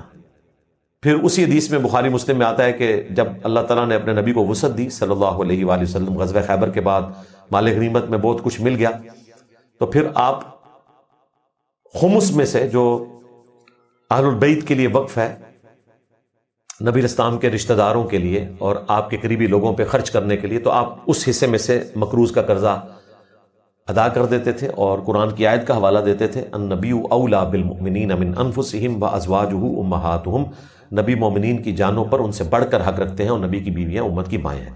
یعنی آپ یہ بتاتے تھے کہ گویا کہ یہ میرے بچوں کی مانند ہے، تو اپنے بچے کا قرضہ میں اتاروں گا۔ اگرچہ قرآن میں تو بات بالکل اس سے مختلف تھی، قرآن میں ہے کہ نبی مومنین پر ان کی جانوں سے بڑھ کر حق رکھتے ہیں اور نبی کی بیویاں امت کی مائیں ہیں، یعنی مومنین کا کام ہے اپنا سب کچھ اپنے نبی کے لیے لٹا دے۔ اور دیکھیں ہمارا پیر وہ ہے جو اپنے مال سے اپنے مریدوں کا قرض اتارتا ہے، اور تمہارے پیر وہ ہیں کہ نہ تمہارا مال چھوڑتے ہیں، نہ عزت چھوڑتے ہیں، نہ دنیا چھوڑتے ہیں، نہ آخرت چھوڑتے ہیں۔ اور پھر ان کے ساتھ یہ ہوتی ہے کہ مرید بھی آخرت لے جاتے ہیں۔ جب لوٹے کی ٹوٹی سیدھی نہ ہونے کے اوپر ایک پیر نے مرید کو جلا کے راکھ کر دیا، تو قرآن میں تو آیا جس نے ایک مومن کو ناحق قتل کیا ہمیشہ کے لیے جہنم میں۔ تو وہ بیچارہ تو اس لیے مرید ہوا تھا کہ اپنی آخرت بناتا، وہ بابا جی کی بھی آخرت ساتھ لے گیا۔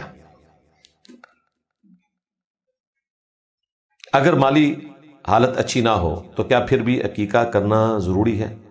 صدقہ اور خیرات تھوڑا سا کر لیں، وہ روایت ترمذی کے اندر موجود ہے کہ 7ویں دن آپ نے بچے کے سر کے بال منڈوانے ہیں، اس سے گندگی دور کرنی ہے اور اس کی طرف سے صدقہ کرنا ہے، نام ڈکلیئر کرنا ہے، عقیقہ کرنا ہے، تو وہ تھوڑا بہت کر لیں، اور جب آپ کو وسعت ملے تو کریں۔ نبی علیہ السلام نے خود اپنا عقیقہ کیا تھا اعلان نبوت کے بعد، اور صحابہ کرام کو اس میں مدعو بھی کیا تھا۔ بھینس کی قربانی ہو سکتی ہے؟ جی، اس کے اوپر میری تفصیلاً ویڈیو ریکارڈ ہے۔ بھینس جو ہے وہ گائے کے حکم میں داخل ہے، اس کے اوپر اجماع امت ہے۔ بھینس کو امام حنیفہ نے حلال نہیں کیا، امام حنیفہ سے پہلے کی بھینس دنیا میں موجود ہے اور اس پہ اجماع امت ہے۔ امام ابن المنذر پہلے 300 سال میں اہل سنت کے بڑے امام ہیں، انہوں نے 750 ایسے مسائل جمع کیے ہیں جن پہ اجماع امت ہے۔ ان میں انہوں نے یہ لکھا ہے کہ اس پہ بھی اجماع ہے کہ گائے اور بھینس ایک ہی حکم میں داخل ہے، بھینس زکوٰۃ کے کیس میں گائے کے حکم میں داخل ہے، تو بھینس کی قربانی بھی درست ہے، بھینسے کی بھی درست ہے۔ یورپ میں کیا ہم کسی مسیحی کی دکان سے گوشت خرید کر پکا سکتے ہیں؟ اگر حلال ہے تو آپ پکا سکتے ہیں، اگر ذبیحہ ہوا ہے۔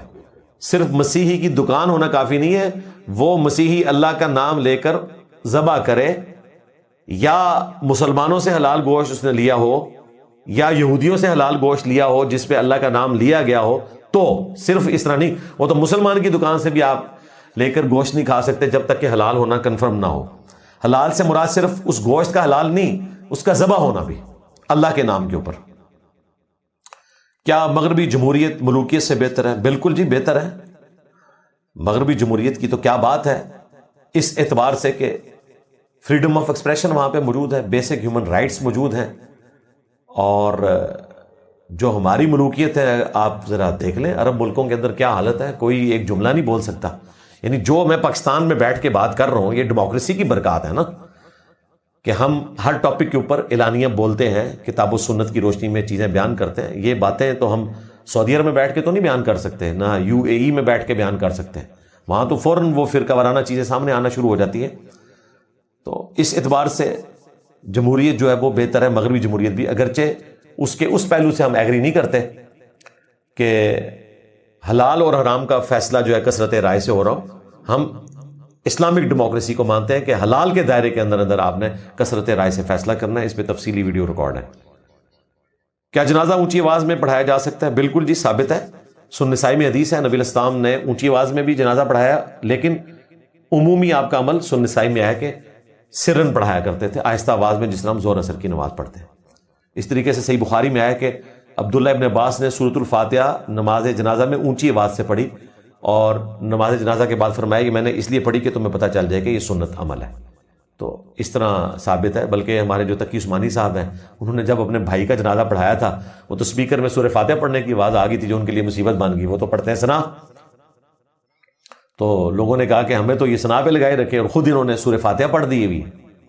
تو پھر انہوں نے کلیریفیکیشن بھی دی، لیکن وہ حنفی جو کٹر تھے انہوں نے کہا کہ جی یہ انہوں نے صحیح کام نہیں کیا. اور جو ان کا دفاع کرنے والے تھے انہوں نے کہا نہیں، یہ فاتحہ انہوں نے ثنا کی نیت سے فاتحہ پڑھی ہے، کیونکہ ثنا میں بھی اللہ کی تعریف ہے.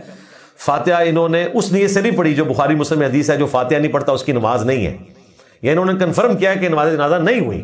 جب تک نہیں ہوتی نا نماز جنازہ، وہ کہتے ہیں انہوں نے ہماری تو اسی طریقے سے پڑھا دی ہوئی ہیں. اپنے بھائی کا جب نماز جنازہ آیا ہے تو انہوں نے فاتحہ بھی بیچ میں پڑھی ہے. تو اس وقت بھی میری تفصیلاً ویڈیو آئی تھی کہ نماز جنازہ میں آپ نے سورہ فاتحہ پڑھنی ہے. اگر نیک عمل سے صرف چھوٹے گناہ معاف ہوتے ہیں تو صلاۃ و تسبیح سے بڑے گناہ کیسے معاف ہو جاتے ہیں؟ جیسا کہ ابو داؤد کی حدیث میں ہے، اس لیے ہو جاتے ہیں کہ استثناء ہے، اور استثناء ہر عمل میں جہاں جہاں قرآن و سنت میں رپورٹ ہوا وہ اپنی جگہ ہے. قرآن پاک میں اللہ تعالیٰ نے واضح فرمایا اے نبی تم مردوں کو نہیں سنا سکتے، لیکن بخاری مسلم میں آیا کہ جب مردے کو آپ دفنا کے جاتے ہیں وہ جانے والوں کے قدموں کی آواز سنتا ہے. بس اتنا ثابت ہے. یہ نہیں ہے کہ گپیں سنتا ہے اور باقی چیزیں.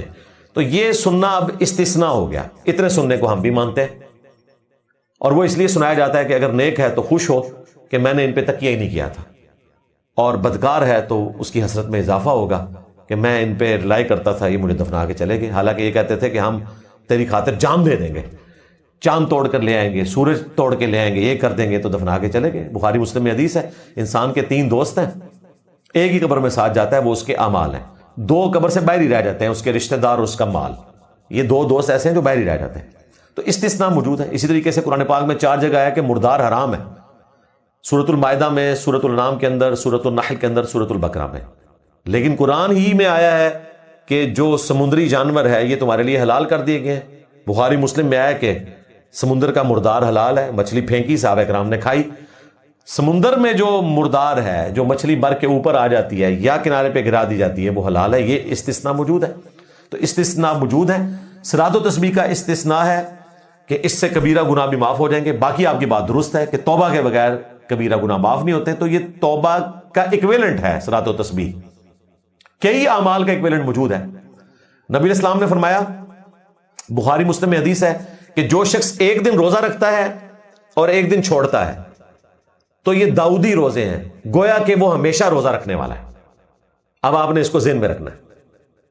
پھر بخاری مسلم میں آیا کہ جو مہینے میں 3 روزے رکھ لے گویا کہ وہ ہمیشہ روزہ رکھنے والا ہے.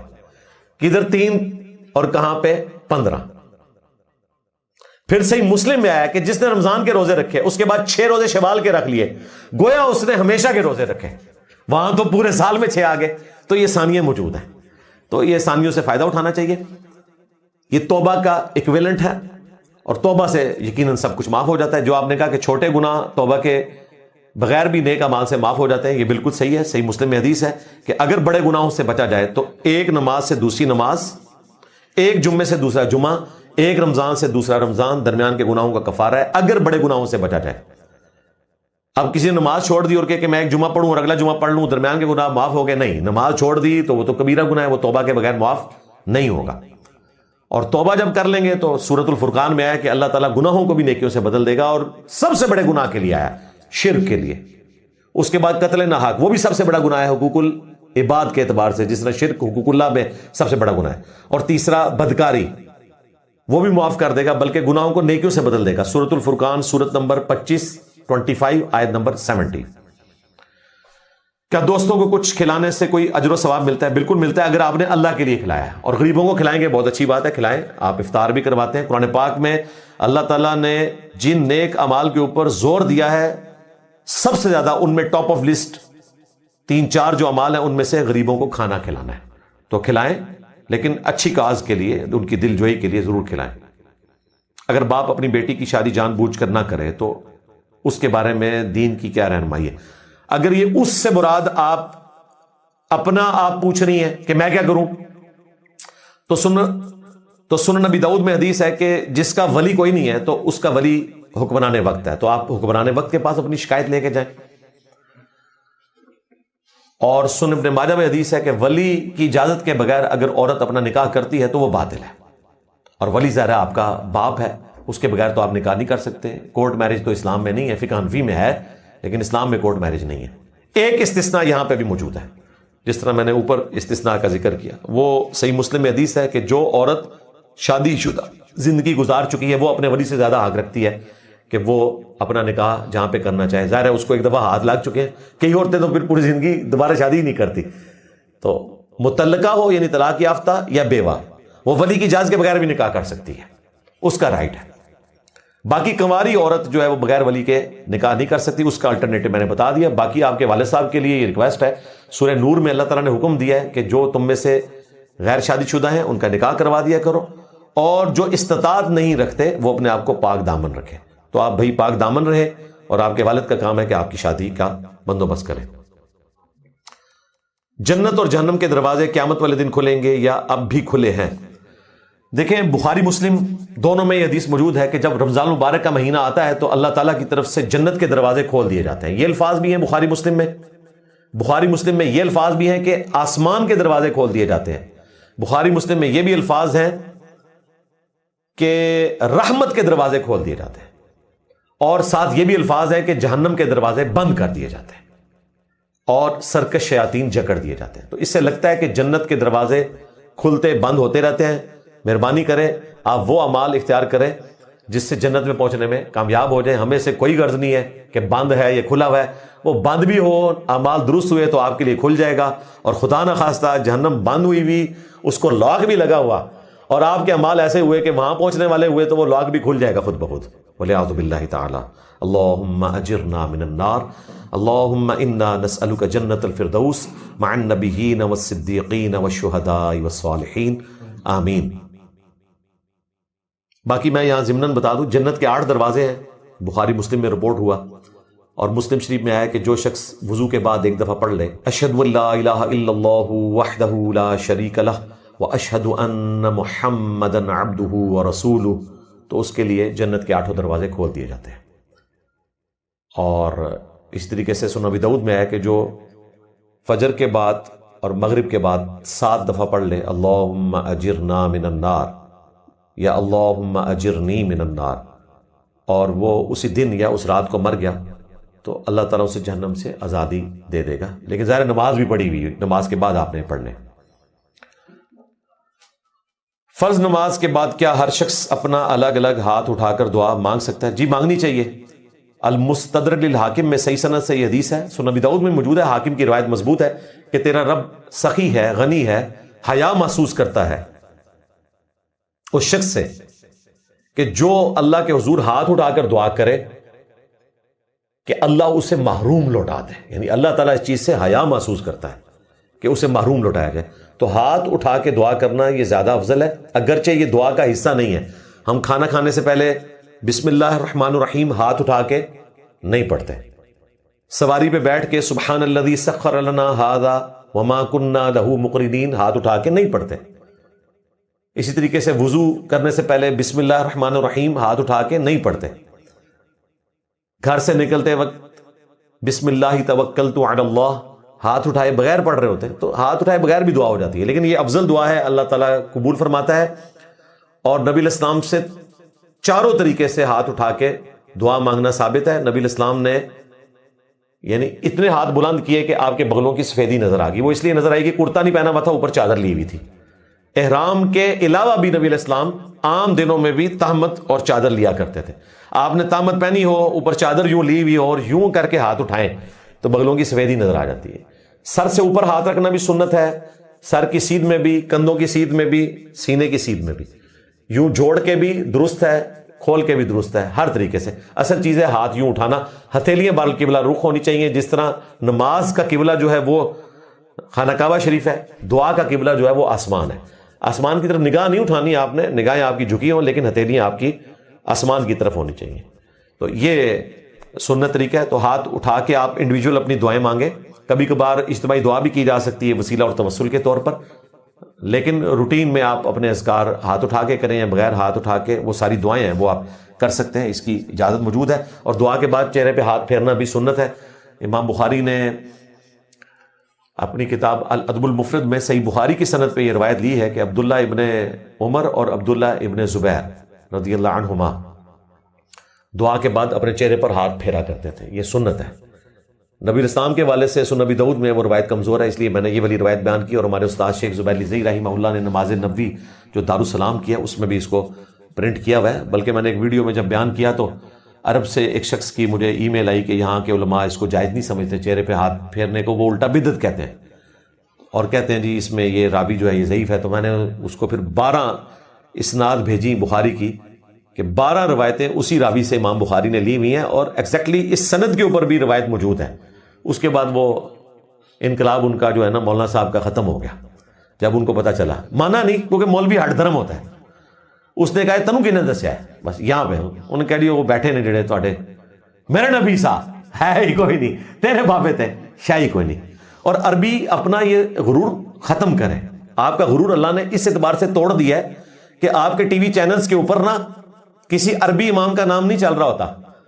اذان اور اقامت کے وقفے کے دوران مکہ شریف میں، مدینہ شریف میں، بیک گراؤنڈ میں اینکر کی آواز میں مختلف حدیثیں بیان ہو رہی ہوتی ہیں اور حدیث کے اینڈ پہ وہ کہتا ہے رواہ البخاری رواہ مسلم. امام بخاری رشیا کے تھے، امام مسلم ایران کے تھے، نیشا پور آج بھی جگہ موجود ہے. تو نہ امام بخاری عربی تھے اور نہ امام مسلم عربی تھے. اگلے بھی آپ نام لے لیں، امام ترمذی، امام ابو داؤد دونوں افغانستان کے رہنے والے تھے.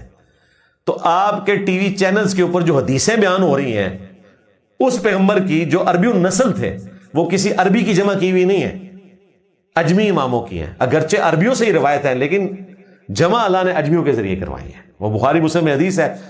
حجۃ الوداع کے موقع پر نبی اسلام نے جو 10 ذوالحجہ کو خطبہ دیا تھا، یوم عرفہ سے اگلے دن یوم النحر کا خطبہ، اس میں آپ علیہ السلام نے فرمایا تھا یہاں جتنے لوگ ہیں اس پیغام کو ان لوگوں تک پہنچا دینا جو یہاں موجود نہیں.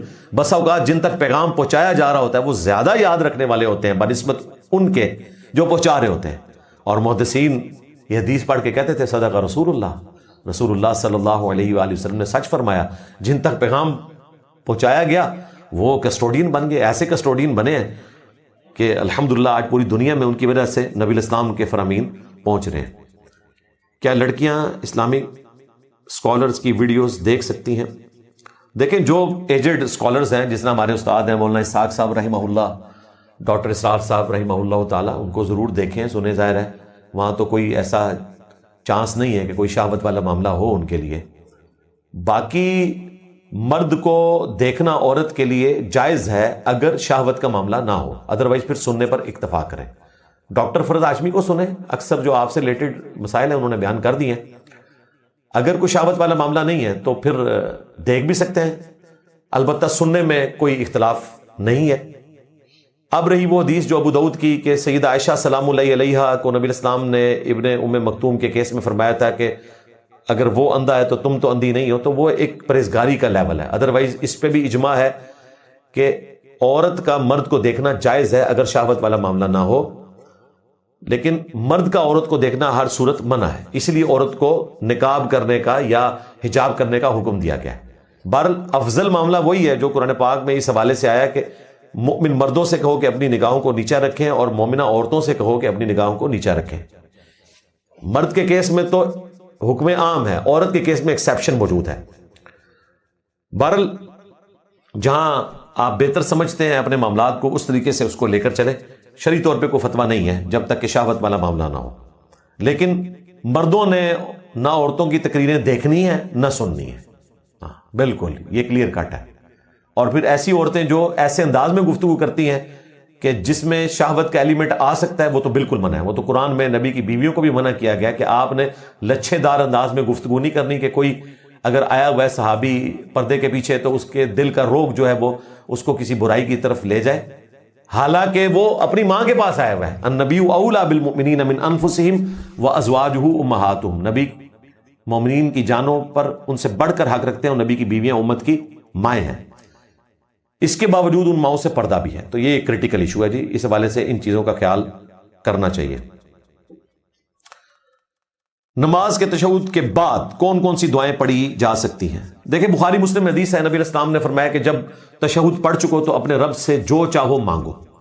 تو اس جو چاہو مانگو میں تمام سنت اذکار آ جاتے ہیں، تمام قرآنی دعائیں آ جاتی ہیں، تمام احادیث کی دعائیں جو آپ مانگنا چاہیں، لیکن کچھ دعائیں کریٹیکل ہیں وہ آپ یاد کریں۔ جو بخاری مسلم میں حدیث ہے، ہماری ماں سیدہ عائشہ کہتی ہیں نبی علیہ السلام نے حکم فرمایا کہ 4 چیزوں کے اگینسٹ تشہد میں اللہ کی پناہ طلب کرو۔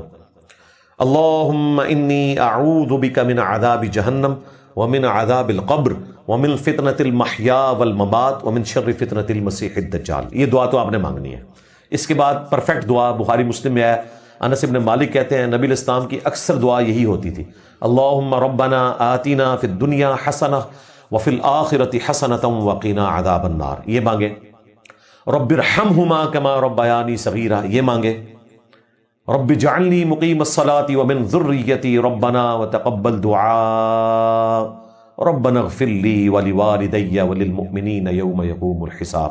پرفیکٹ دعا ہے، یہ ساری دعائیں آپ مانگ سکتے ہیں، لیکن فرض نماز میں آپ مختصری مانگیں، نفلی نمازوں میں آپ جتنی مانگنی چاہیں آپ مانگ سکتے ہیں، وہ آپ کے پاس اوپن معاملہ موجود ہے۔ فرض نمازوں کے لیے تو بخاری میں آتا ہے نبی علیہ السلام کہتے ہیں بعض اوقات میں کسی بچے کی رونے کی آواز سنتا ہوں تو میں اپنی نماز مختصر کر دیتا ہوں کہ اس کی ماں پریشان ہو رہی ہوگی۔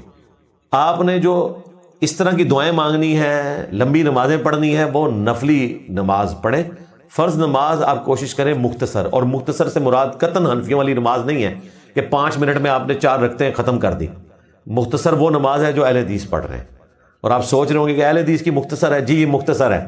سنن نسائی میں حدیث ہے، انس بن مالک کہتے ہیں ہم رکوع اور سجود کے اندر 10 تسبیحات بھی شمار کرتے تھے، سبحان ربی العظیم 10 دفعہ۔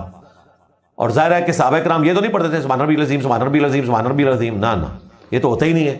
سبحان ربی العظیم سبحان ربی العظیم سبحان ربی العظیم۔ اور بخاری مسلم میں ہے نبی علیہ السلام کی ظہر اور عصر کی پہلی 2 رکعتیں 30 آیات کے برابر ہوتی تھی، اور آخری 2 رکعتیں 15 آیات کے برابر، یعنی آپ 4 رکعتوں میں سورت بھی ملاتے تھے۔ ویسے بخاری مسلم میں ہے کہ آخری 2 رکعت میں آپ چھوڑ بھی سکتے ہیں فرض کے کیس میں۔ تو اس سے اندازہ کریں تو میرا خیال ہے ظہر عصر کی نماز کم از کم 20 سے 25 منٹ کی بنتی ہے، اور فجر اور عشاء 40 منٹ کی بنتی ہے، کم از کم میں آپ کو بتا رہا ہوں۔ لیکن یہ اعلیٰ ترین درجہ ہے، کم از کم جو درجہ ہے وہ اہل حدیث کا ہے کہ وہ 12 سے 13 منٹ میں عموماً ظہر عصر کی نماز پڑھ لیتے ہیں، یا 10 منٹ کے اندر۔ ہاں فجر کی نماز لمبی پڑھتے ہیں، تو وہ آپ نے اہتمام کرنا ہے۔ بخاری مسلم میں حدیث ہے، انس بن مالک کہتے ہیں کہ نبی علیہ السلام کے پیچھے جب ہم نماز پڑھتے تو آپ رکوع کے بعد اتنی دیر کھڑے ہوتے کہ ہم گمان کرتے کہ آپ سجدے میں جانا بھول گئے ہیں، اور 2 سجدوں کے درمیان اتنی دیر بیٹھتے کہ ہم گمان کرتے کہ آپ دوسرا سجدہ کرنا بھول گئے ہیں، کہیں تشہد تو نہیں آپ نے شروع کر دی۔ اس کا مطلب ہے کہ کافی لمبا ہوتا تھا معاملہ، اس میں دعائیں ہیں۔ صحیح مسلم میں دعا رپورٹ ہوئی ہے دو سجدوں کے درمیان، اللہم اغفر لی ورحمنی واہدنی وعافنی ورزقنی، ابو داؤد میں رب اغفر لی رب اغفر لی، اسی طریقے سے صحیح مسلم میں اور بخاری دونوں میں موجود ہے ربنا لک الحمد کے بعد پڑھا جاتا تھا حمدن کثیرا طیبا مبارکا فیہ، اور ابو داؤد میں آیا ملء السماوات والارض وما بینہما، اسی طریقے سے اللہم لا مانع لما اعطیت ولا معطی لما منعت ولا ينفع ذا الجد منک الجد، یہ بھی پڑھا جاتا تھا قوم میں۔ تو یہ ساری دعائیں یاد کریں اور اذکار، اور ایک اور ذکر مجھے ضمناً یاد آ گیا، صحیح مسلم میں حدیث ہے، نبی الاسلام نے فرمایا کہ انسان سجدے میں اپنے رب کے بہت قریب ہوتا ہے، خوب دعائیں مانگو، اور بخاری مسلم میں آیا کہ جب نبی الاسلام پہ یہ صورت نازل ہوئی اذا جاء نصر اللہ والفتح ورأیت الناس يدخلون فی دین اللہ افواجا فسبح بحمد ربک واستغفر انہ کان توابا، اس میں حکم آیا نبی الاسلام کے لیے کہ آپ اپنے رب کی تسبیح کریں اور استغفار کریں، تو بخاری مسلم کے الفاظ ہیں، پھر آپ رکوع میں بھی سبحان ربی العظیم کے ساتھ یہ بھی پڑھتے تھے سبحانک اللہم ربنا وبحمدک اللہم اغفر لی، اللہ کی حمد بھی، تسبیح بھی اور استغفار بھی، اور سجدے میں بھی یہ بھی پڑھیں۔ اسی طریقے سے صحیح مسلم میں آیا سبوح قدوس رب الملائکۃ والروح، اسی طریقے سے صحیح مسلم میں وہ مشہور تسبیحات آئیں کہ رکوع میں سبحان ربی العظیم اور سجدے میں سبحان ربی الاعلیٰ، تو یہ پڑھیں، اور دعائیں آپ نے جو آپ کو مسورہ آتی ہیں وہ آپ مانگیں۔ کیا زکوٰۃ کے پیسوں سے قربانی دی جا سکتی ہے؟ اس کی مجھے سمجھ نہیں ہے جی، زکوٰۃ کے پیسوں سے کیا مطلب؟ یعنی زکوٰۃ دینی ہے اگر کسی کو، اس کے بجائے قربانی دے کے تو وہ بانٹ دے اس کا گوشت۔ نہیں، زکوٰۃ الگ سے چیز ہے، یہ کیا مطلب؟ دو الگ چیزوں کو آپس میں جوڑ رہے ہیں۔ زکوٰۃ آپ نے الگ سے دینی ہے، قربانیاں آپ نے الگ سے دینی ہے، اس کا تو کوئی آپس میں تعلق نہیں ہے۔ کیا 2 سال کی زکوٰۃ ایڈوانس نکال سکتے ہیں؟ جی نکال سکتے ہیں، اس کا حساب رکھ لیں اور بقیہ کے دنوں میں اسے شمار کر لیں۔ قبرستان کی اسلام میں کیا حرمت ہے؟ قبرستان کی یہ حرمت ہے کہ صحیح مسلم میں حدیث ہے، نبی الاسلام نے فرمایا کوئی شخص کسی مسلمان کی قبر پہ بیٹھے، یہ اس سے بدتر ہے کہ کوئی شخص کوئلوں پر بیٹھ جائے، حتیٰ کہ کوئلے اس کا لباس اور جسم کی کھال بھی جلا دیں، یعنی وہ جو عذاب ہے نا، اس سے بڑا عذاب اس شخص کو ہونے والا ہے جو کسی مسلمان کی قبر پہ بیٹھتا ہے۔ یہ آپ نے احترام کرنا ہے جی، اس چیز کا خیال رکھنا ہے۔ قبرستان کو گزرگانہ بنایا جائے کہ آپ قبروں کو پھلانگ رہے ہوں، اس کے اوپر چل کے جا رہے ہوں۔ کیا غیر مسلموں کی صحت کے لیے دعا کر سکتے ہیں؟ جی کریں، جب تک کوئی زندہ ہے تو نان مسلم اس کے لیے آپ دعا کریں، اس کی ہدایت کے لیے دعا کریں، اس کی اچھی صحت کے لیے دعا کریں۔ مرنے کے بعد آپ دعا نہیں کر سکتے، وہ سورہ توبہ میں ہے، نہ کسی پیغمبر کے لیے نہ کسی مؤمن کے لیے یہ جائز ہے کہ جب اسے پتہ چل جائے کہ اس کے قریبی رشتہ دار کفر کی حالت میں دنیا سے گئے ہیں اور وہ ان کے لیے دعائیں مغفرت کرنا شروع کر دے، اس کو اللہ تعالیٰ نے بین کر دیا ہے۔ اس لیے ہم کہتے ہیں کہ کافر بھی جب مرتے ہیں تو آپ RIP بھی نہیں لکھ سکتے، ریسٹ ان پیس، صرف مسلمان کو دعا دے سکتے ہیں۔ ہاں زندہ ہے پھر آپ دعا دیں، حافظہ اللہ بھی کہیں، کوئی فرق نہیں پڑتا۔ ذوالحجہ کے ان 10 دنوں میں اگر کوئی انجانے میں ناخن کاٹ لے تو کیا فضیلت ختم ہو جائے گی؟ انجانے میں تو ظاہر ہے پھر ختم نہیں ہوگی، وہ تو بخاری مسلم میں حدیث ہے، اگر کوئی شخص بھول کر کھا پی لیتا ہے تو اللہ نے اسے کھلایا اور پلایا، اور اس کے اوپر پھر کوئی قدغن والا معاملہ نہیں ہوگا، اس کا روزہ بھی نہیں ٹوٹے گا۔ اسی پہ آپ قیاس کرتے ہوئے اس کو سمجھیں۔ باقی یہ وہ والا حکم بھی نہیں سختی والا جو حج اور عمرے کے حوالے سے ہوتا ہے، احرام کی پابندیوں والا، وہاں پہ بھی اگر کوئی ایک آدھ ناخن کاٹ لیتا ہے بھول کے تو وہ تھوڑا بہت صدقہ خیرات کرے گا، باقی اس کو ٹینشن لینے کی ضرورت نہیں۔ اور جو قربانی والا معاملہ ہے اس میں تو کوئی ایسا اس میں گناہ والا معاملہ نہیں ہے اگر کسی نے بھول کر کیا ہے۔ قرآن میں کئی جگہ یہ آیا ہے کہ جسے اللہ گمراہ کر دے تو اسے کون ہدایت دے سکتا ہے؟ اس کا مطلب کیا ہے؟ اس کا مطلب یہی ہے جو آپ نے سمجھا ہے کہ جسے اللہ تعالیٰ گمراہ کر دے اسے کوئی ہدایت نہیں دے سکتا۔ آپ کو سوال یہ پوچھنا چاہیے تھا کہ اللہ تعالیٰ گمراہ کس کو کرتا ہے؟ اللہ تعالیٰ ظاہر ہے عادل ہے، نا انصافی نہیں کرنے والا، تو جب وہ کسی کو گمراہ کر رہا ہے تو بالکل ٹھیک گمراہ کر رہا ہے۔ آپ کو یہ ٹینشن ہونی چاہیے کہ آپ کوئی ایسا عمل نہ کر گزرے کہ اللہ تعالیٰ آپ کو گمراہ کر دے۔ وہ اللہ تعالیٰ نے سورہ الانعام میں ارشاد فرما دیا ہے کہ اللہ تعالیٰ ان کے دلوں کو اور ان کی آنکھوں کو پھیر دے گا حق بات قبول کرنے سے، جیسا کہ جب پہلی دفعہ ان پر حق کھلا تو انہوں نے حق سے روگردانی کی۔ یہ 7ویں پارے کی آخری آیت ہے، اور پھر 8واں پارہ سٹارٹ ہوتا ہے کہ پھر ان کی حالت یہ ہو جائے گی کہ اگر ان پر آسمان سے فرشتے بھی نازل ہوں اور مردے قبروں سے نکل کے ان سے باتیں کرنا شروع کر دیں، اور ہر وہ چیز جس کا وعدہ کیا گیا یعنی قیامت کا دن بھی ان کے سامنے قائم ہو جائے، گویا کہ دنیا میں دکھا دیا جائے، تب بھی یہ ایمان نہیں لے کر آئیں گے، کیونکہ اللہ تعالیٰ کی طرف سے مہر لگ گئی۔ تو اللہ تعالیٰ گمراہ اس کو کرتا ہے جو گمراہ ہونا چاہے، اور ہدایت اس کو دیتا ہے جو ہدایت مانگنا چاہے۔ میں اپنے دوستوں کو بھی اگلے دن بتا رہا تھا کہ میں نے الحمدللہ اپنے جیل میں کم از کم 3 دفعہ قرآن پاک مکمل کور کیا الحمدللہ، اور ظاہر ہے وہ پورے تفکر کے ساتھ۔ عربی الحمدللہ مجھے ویسے ہی آتی ہے قرآن پاک سمجھنے کے اعتبار سے، اس کے باوجود میں نے حمزہ بریلوی صاحب کے ترجمے والا قرآن رکھا ہوا تھا۔ میں کسی ایک ایسی آیت کی تلاش میں تھا جو قرآن میں یہ بتاتی ہو کہ اللہ تعالیٰ اسی کو ہدایت دیتا ہے جو ہدایت کا طلبگار ہو، اور جو ہدایت کا طلبگار نہیں ہے اس کو اللہ تعالیٰ گمراہ کرتا ہے۔ ویسے قرآن پاک میں درجنوں جگہ ہے کہ اللہ جسے چاہتا ہے ہدایت دیتا ہے، جسے چاہتا ہے گمراہ کر دیتا ہے۔ یہ آیت تو کئی جگہ آئی، اسی طریقے سے یہ آیت بھی آئی، وَالَّذِينَ جَاهَدُوا فِينَا لَنَهْدِيَنَّهُمْ سُبُلَنَا، جو لوگ ہماری راہ میں کوشش کریں گے ہم ان کے لیے اپنی راہیں کھول دیں گے، لیکن وہاں گمراہی کا ذکر نہیں آیا۔ تو قرآن پاک میں مجھے ایک ہی آیت ایسی ملی، اگر کسی کے علم میں اور کوئی آیت ہو اس کے قریب تو مجھے ضرور mirza_95@yahoo.com پہ ای میل کریں، جس میں دونوں چیزیں ایک جگہ جمع ہو۔ وہ آیت مجھے ملی سورۃ الرعد کی آیت نمبر 29۔ سورۃ الرعد کی آیت نمبر 28 ہے، الا بذکر اللہ تطمئن القلوب، آگاہ ہو جاؤ اللہ کی یاد میں دلوں کا سکون ہے۔ اس سے اگلی آیت ہے ان اللہ یضل من یشاء، بے شک اللہ تعالی گمراہ کر دیتا ہے جسے چاہتا ہے، وَيَهْدِي إِلَيْهِ، اور اللہ تعالی ہدایت دیتا ہے اپنی طرف، کس کو؟ من اناب، جو اس کی طرف رجوع لانا چاہے۔ یہ جو آیت کہ اللہ تعالیٰ جسے چاہتا ہے گمراہ کرتا ہے اور ہدایت اسے دیتا ہے جو اس کی طرف رجوع لائے، یہ مجھے مل گئی سورہ الرعد کے اندر۔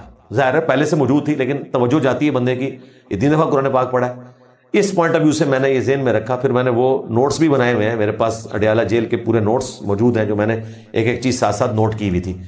تو بھائی اللہ تعالیٰ اس کائنات کی سب سے بہترین چیز یعنی کہ ایمان، جس کے اوپر ہمیشہ کی کامیابیاں مقدر ہونے والی ہیں، وہ آپ کو اس طریقے سے راہ چلتے ہوئے نہیں دے گا، محنت کرنی پڑے گی، اور محنت کریں گے تو آج کے دور میں بھی کامیاب ہو جائیں گے، اور محنت نہیں کریں گے تو پیغمبر کے دور میں ہوتے ہوئے بھی آپ ابو جہل ہی مریں گے۔ چاہے آپ نعتیں لکھتے رہیں کہ تیرے ہوتے جنم لیا ہوتا، ہو سکتا ہے کہ تو ابو جہل ہی ہوتا، ضروری تو نہیں تھا کہ ابو بکر ہوتا یا عمر ہوتا، عثمان و علی ہوتا، ہو سکتا ہے عبداللہ ابن ابی ہوتا۔ کیونکہ آج تجھے ہم قرآن و سنت سے کوئی بات بتاتے ہیں تو تو کہتا ہے کہ ہمارے بزرگ پاگل تھے جو یہ بتا کے گئے، تو وہ بھی یہی کہتے تھے کہ ہمارے بزرگ پاگل تھے، تو لگتا تو ایسے ہی کہ تو ان کی اولاد ہے۔ تو میں تو پھر جب غصے میں آتا ہوں تو پھر یہی کہتا ہوں کہ تیرے ہوتے جنم لیا ہوتا رفع الیدین، پھر بھی تو شروع نہیں سی کرنا۔ ٹھیک ہے، تو اللہ سے ڈر جائیں۔ وہ بڑی ہستیاں تھیں جن کو اللہ تعالیٰ نے اپنے نبی کی صحبت دی، صحابہ کرام، اہل البیت علیہم السلام اجمعین۔ ایمان کی حالت کو کیسے برقرار رکھا جائے؟ برقرار نہیں رکھنا، بڑھانا ہے بھائی، بڑھائیں گے، زور لگائیں گے تو برقرار رہے گی، برقرار رکھیں گے تو نیچے ہی آئیں گے، یہ ذہن میں رکھیے گا۔ جو بندہ فرض نماز سے پہلے نوافل پڑھنے کا اہتمام کرتا ہے نا، اس کی کبھی بھی تکبیر اولیٰ نہیں رہتی، کیونکہ وہ تو پہلے جائے گا مسجد میں، بہت بھی لیٹ ہوا تو تکبیر اولیٰ تو پا ہی لے گا۔ اور جو تکبیر اولیٰ کو ٹارگٹ کرتا ہے اس کی کبھی جماعت نہیں جاتی، کیونکہ تکبیر اولیٰ کو ٹارگٹ کرے گا تو کسی نہ کسی رکعت میں تو مل جائے گا، پہلی نہیں تو دوسری میں۔ اور جو صرف جماعت کو ٹارگٹ کرتا ہے تو اسے کبھی جماعت ملے گی، کبھی نہیں ملے گی۔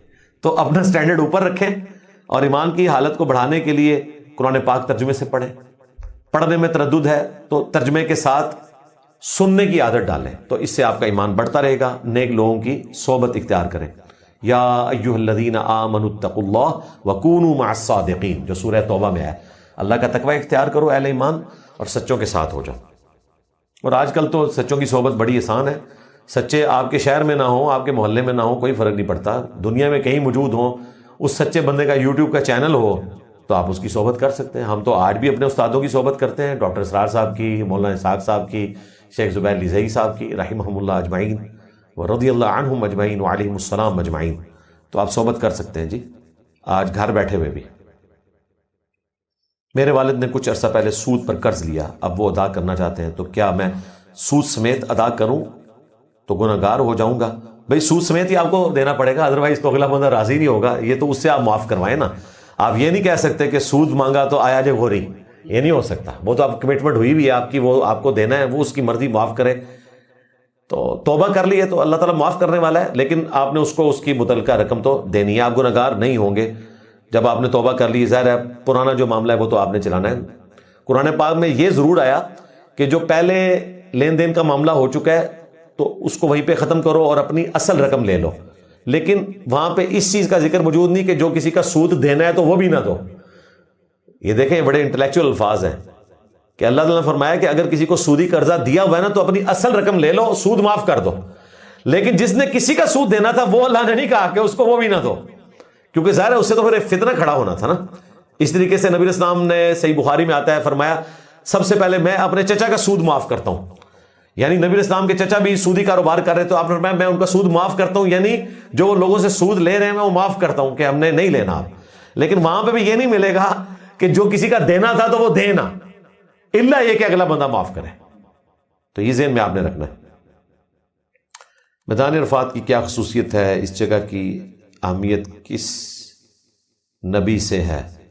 یار ہمارے نبی اسلام کے ساتھ جڑی ہوئی ہے. ابو داؤد میں، جامع ترمذی میں حدیث ہے کہ وقوف عرفہ ہی حج ہے. ٹھیک ہے، وقوف عرفہ رکن اعظم ہے حج کا. باقی اس کے ساتھ روایتیں بہت ساری جڑی ہوئی ہیں لیکن مجھے ان سے کوئی انٹرسٹ نہیں ہے. زیادہ تر اسرائیلی روایتیں ہوتی ہیں، تاریخی روایتیں ہوتی ہیں، اس کو اس طریقے سے بیان کر کے اس میں سے کچھ نکالنا کہ قیامت والے دن سارے میدان عرفات میں جمع ہو جائیں گے اور بھائی قیامت والے دن سارے ہمارے جہلم کے گراؤنڈ میں بھی جمع ہوں گے، اس اعتبار سے کہ اللہ تعالیٰ قرآن میں کہہ رہا ہے کہ سارے پہاڑ جو ہیں وہ ملیا بیٹ کر دیے جائیں گے. تو پوری دنیا ہی جو ہے نا وہ میدان عرفات بنی ہوئی ہوگی. سارے تو وہاں سارے نہیں جمع ہو سکتے، ظاہر ہے پوری دنیا ہی جب میدان بن جائے گی تو یہ جہلم کا میدان بھی میدان عرفات کا حصہ بنا ہوا ہوگا. تو اس قسم کی کافی ساری باتیں مشہور ہیں. اسی طریقے سے میدان عرفات میں وہ ایک سمبل بھی بنا ہوا ہے کہ جس کے بارے میں مشہور ہے کہ یہاں حضرت آدم علیہ السلام کی ملاقات ہوئی تھی ہماری ماں سیدہ حوا کے ساتھ، اور وہاں ایک ستون سا کھڑا کیا ہوا ہے اور وہ کہتے ہیں یہاں پہ ان کی توبہ قبول ہوئی تھی. اور وہاں پہ لوگ مارکر سے نام بھی لکھ رہے ہوتے ہیں، کالا سیاہ کیا ہوتا ہے لوگوں نے. وہ آپ دیکھیں، وہ پہلے تو میں سمجھتا تھا شاید کالا رنگ پھیرا ہوا ہے، لیکن وہ تو جب قریب جا کے دیکھیں تو لوگوں کے نام لکھے ہوئے نظر آتے ہیں اور لوگ سمجھتے ہیں یہاں پہ نام لکھا گیا تو آپ کی مغفرت ہو جائے گی. اس طرح کرنے سے بھائی کچھ نہیں ہوتا. وتر کا قنوت پڑھتے وقت کیا رفع الیدین کرنا چاہیے؟ جی 3 تابعین سے ثابت ہے. ہمارے استاد شیخ زبیر صاحب نے اپنی نماز کی جو کتاب ہے اس میں نقل کیا ہے، اور اس کی اصل وہ بھی ہے ابو داؤد میں حدیث کہ نبی اسلام جب قیام کی حالت میں تکبیر کہتے تو رفع الیدین کرتے تھے. یہ اصل ہے اس بات کی کہ قیام کی حالت میں جتنی دفعہ تکبیر کہی جائے گی آپ نے ہاتھوں کو بلند کرنا ہے، چاہے وہ جنازے کی تکبیرات ہوں، چاہے وہ عیدین کی تکبیرات ہوں، چاہے وہ سجدہ تلاوت کے لیے آپ تکبیر کہیں، وہ بھی رفع الیدین کر کے سجدے میں جائیں اور بیٹھ کے دوبارہ سے اوپر آئیں، کیونکہ نبی اسلام کی سنت یہی ہے. آپ نے جب قیاس کرنا ہے تو باقی اعمال کے اوپر اس کو قیاس کرنا ہے. تو قنوت وتر میں بھی اگر آپ اللہ اکبر کہتے ہیں تو رفع الیدین کریں گے، یہ انڈرسٹوڈ ہے. کچھ لوگ حضرت زکریا علیہ السلام کا سیدہ مریم علیہ السلام، اچھا فیمیل کے لیے علیہ السلام ہوگا اور میل کے لیے علیہ السلام. سیدہ مریم علیہ السلام کے حجرے میں کھڑے ہو کر اللہ سے اولاد کی دعا مانگنے کو اولیاء کے پاس جا کر مزارات پر اللہ سے دعا مانگنے کی دلیل بناتے ہیں. مزار پہ تو خیر وہ نہیں گئے تھے، ان کو خود بھی شرم آنی چاہیے یہ بات کرتے ہوئے جو یہ دلیل پیش کرتے ہیں. باقی یہ ٹھیک ہے کہ نیک لوگوں کے پاس کھڑے ہو کر جو دعا کی جاتی ہے بلکہ نیک لوگوں سے دعا کروائی جائے. صحیح بخاری میں حدیث ہے، سیدنا عمر نے اپنے دور میں جب قحط پڑ گیا تو نبی اسلام کے چچا کو بلوا کر ان سے دعا کروائی اور وہ دعا بخاری میں 1010 نمبر حدیث ہے، 1010، انا کنا نتوسل الیک بنبینا، اے اللہ پہلے ہم تیرے نبی کے وسیلے سے تیری طرف متوجہ ہوتے تھے، وہ دعا کرواتے تھے، ان کی دعا کی برکت سے بارش نازل ہوتی تھی، اب ہم تیرے نبی کے چچا کو لے کر آئے ہیں، ان کی دعا کی برکت سے بارش نازل فرما، اور انس بن مالک کہتے ہیں بارش نازل ہو جایا کرتی تھی۔ تو اس طرح کا وسیلہ کو اختیار کرتا ہے، نیک بندے سے دعا کروانا بالکل درست ہے۔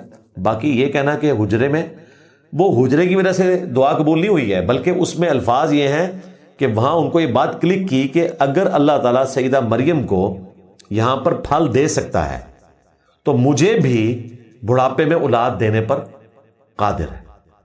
تو اس کا اس جگہ سے تعلق نہیں تھا، اس جگہ پہ ان کو وہ بات کلک کی۔ بہرحال اگر کوئی جگہ والا معاملہ بھی کرنا چاہتا ہے تو ٹھیک ہے، مجھے ان اولیاء کرام جن کی سند قرآن و سنت میں آئی ہے ان کی قبر پر کھڑے ہو کر ان کے لیے دعائے مغفرت کرنا، اور اس دوران اللہ سے دعا کرنا کہ میں تیرے نیک بندے کی جو آخری آرام گاہ ہے وہاں پر کھڑا ہوں جہاں پر تیری رحمتوں کا نزول ہے، اے اللہ میری دعا قبول کر۔ تو اللہ سے کریں تو ٹھیک ہے، ہمیں تو اختلاف یہ ہے کہ آپ بابوں سے جا کے مانگتے ہیں، حالانکہ بابوں کو آپ نے دینا ہے جا کے، ان سے تو مانگنا ہی نہیں ہے، ان کے لیے دعائے مغفرت کرنی ہے۔ تو یہ مختلف چیزوں کو آپس میں مکس نہ کیا کریں۔ اور میں نے تو اپنی کئی ویڈیوز میں بتایا کہ امام ابن حبان نے خود اپنے بارے میں لکھا ہے کہ میں نے امام علی ابن موسیٰ رضا کی جو قبر ہے اس کو دعاؤں کی قبولیت کی جگہ پایا، اور وہ کہتے ہیں جب کبھی بھی مجھے کوئی پرابلم ہوتی ہے تو میں علی ابن موسیٰ رضا، یعنی کہ امام علی بن موسیٰ کاظم، یعنی کہ امام علی رضا جن کا مزار مشہد میں ہے، اور امام علی رضا بیٹے ہیں موسیٰ کاظم کے، موسیٰ کاظم بیٹے ہیں امام جعفر کے، امام جعفر بیٹے ہیں امام باقر کے، وہ امام زین العابدین کے، اور وہ سیدنا حسین کے، اور وہ مولا علی کے۔ تو یہ اہل البیت کے ایک بہت بڑے امام ہیں، امام علی ابن موسیٰ رضا۔ ان کی جو قبر ہے ان کو دعاؤں کی قبولیت کی جگہ پایا۔ میں نے تو اپنی کئی ویڈیوز میں کہا کہ نبی الاسلام کی قبر انور پہ جب حاضری ہو تو اللہ کے حضور دعا کریں آپ، وہاں پہ لوگ دعا کرتے ہیں، نبی الاسلام سے دعا نہیں کرنی، اللہ سے دعا کرنی ہے، تو ٹھیک ہے آپ کریں، لیکن قبر والوں سے نہیں مانگنا، مانگنا اللہ سے۔ وسیلے کے اوپر میری تفصیلی ویڈیو ریکارڈ ہے، وہ آپ دیکھ لیں۔ اگر گھر والے دعوت سننے کے لیے تیار نہ ہو تو کیا کریں؟ ان کے مطلب کی بات کر رہے ہیں جی، جہاں کہیں وہ سننے کے لیے تیار ہو جائیں اپنی مرضی سے تو وہ والی بات کر کے ان تک دین کی بات پہنچانے کی کوشش کریں۔ خود سے اگر آپ بات کریں گے اور آپ چھوٹے ہیں تو آپ کے لیے مصیبت کھڑی کر دیں گے، تو اچھے وقت کا انتظار کریں۔ عموماً ایسے مواقع آتے ہیں، رمضان مبارک میں کوئی موقع آ گیا ہے، کوئی دینی پروگرام لگا کے بیٹھ جائیں، اور رمضان نشریات میں میں نے کئی ایک مسائل کور کی ہیں، وہ ٹی وی پہ لگا لیں اور کسی بہانے سے انہیں دینی بات سنانے کی کوشش کریں۔ آپ خود نہ سنائیں، کسی عالم کی کو بات سنا دیں۔ جب کبھی کوئی دینی مسئلہ وہ ڈسکس کریں تو ان کے مطلب کی بات جو ہے اس میں جو پازیٹیو چیز ہے وہ بیان کر کے پھر ان تک بات پہنچانے کی کوشش کریں۔ سورۃ الملک روزانہ پڑھنی ہوتی ہے مغرب کے بعد کسی بھی وقت؟ جی مغرب کے بعد پڑھ سکتے ہیں، کیونکہ رات کے وقت پڑھنی ہے اور رات اسلامک کیلنڈر کی مغرب کے ساتھ شروع ہو جاتی ہے، تو آپ مغرب کے بعد بھی پڑھ سکتے ہیں، عشاء کے بعد بھی۔ کیا قربانی کا جانور قیامت کے دن پورے صراط پر سواری بنے گا قربانی کرنے والے بندے کے لیے؟ یہ سنی سنائی بات ہے، ہمارے علم میں تو کوئی ایسی صحیح روایت نہیں ہے، لیکن ظاہر ہے قربانی اللہ کے حضور ایک قبولیت کا ذریعہ تو ہے، اس میں تو کوئی شک نہیں ہے، اور اللہ تعالیٰ قیامت والے دن اس کا نفع بھی دے گا۔ تو اس طرح کی کوئی چیز میرے علم میں نہیں ہے کوئی صحیح سند سے رپورٹ ہوئی ہوئی ہو۔ کیا رحمان علی نام رکھ سکتے ہیں؟ رحمان علی نام رکھا جا سکتا ہے۔ اب آپ یہ کہیں کہ یہ اللہ کا نام ہے، تو اللہ کا نام ہے الرحمن، رحمان نام درست ہے، کیونکہ اس طریقے سے اگر آپ نام بنائیں گے تو علی بھی اللہ کا نام ہے، وَهُوَ الْعَلِيُّ الْعَظِيمُ، علی اللہ کا نام ہے، لیکن وہ علی نہیں ہے، العلی ہے، یعنی دی علی خاص۔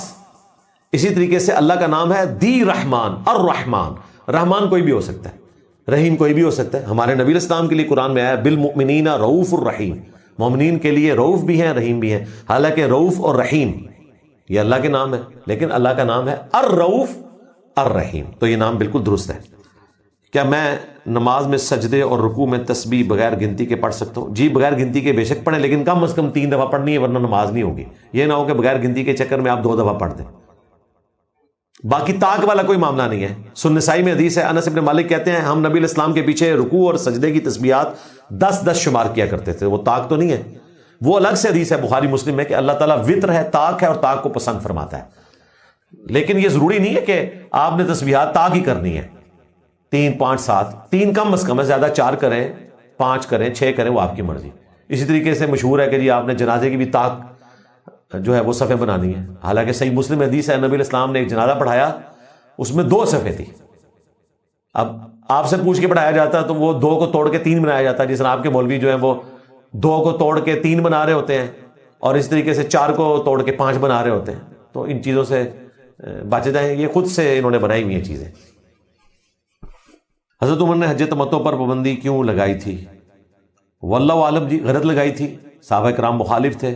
صحیح مسلم میں اوپر تلے کئی احادیث ہیں. عمران بن حسین صحابی کہتے ہیں کہ کوئی آیت نازل نہیں ہوئی ہے, اللہ تعالیٰ نے اپنے نبی الاسلام کے ذریعے تو ہمیں یہی چیز بتائی تھی کہ حج اور عمرہ قیامت تک کے لیے داخل ہو گئے ہیں, جو بخاری مسلم میں آتا ہے. نبی الاسلام نے مشرکین عرب کی یہ رسم ختم کر دی تھی. وہ حج کے دنوں میں عمرہ کرنے کو گناہ سمجھتے تھے, اسی لیے امت کو اجازت دی کہ آپ حج تمتع بھی کر سکتے ہیں, حج قران بھی کر سکتے ہیں.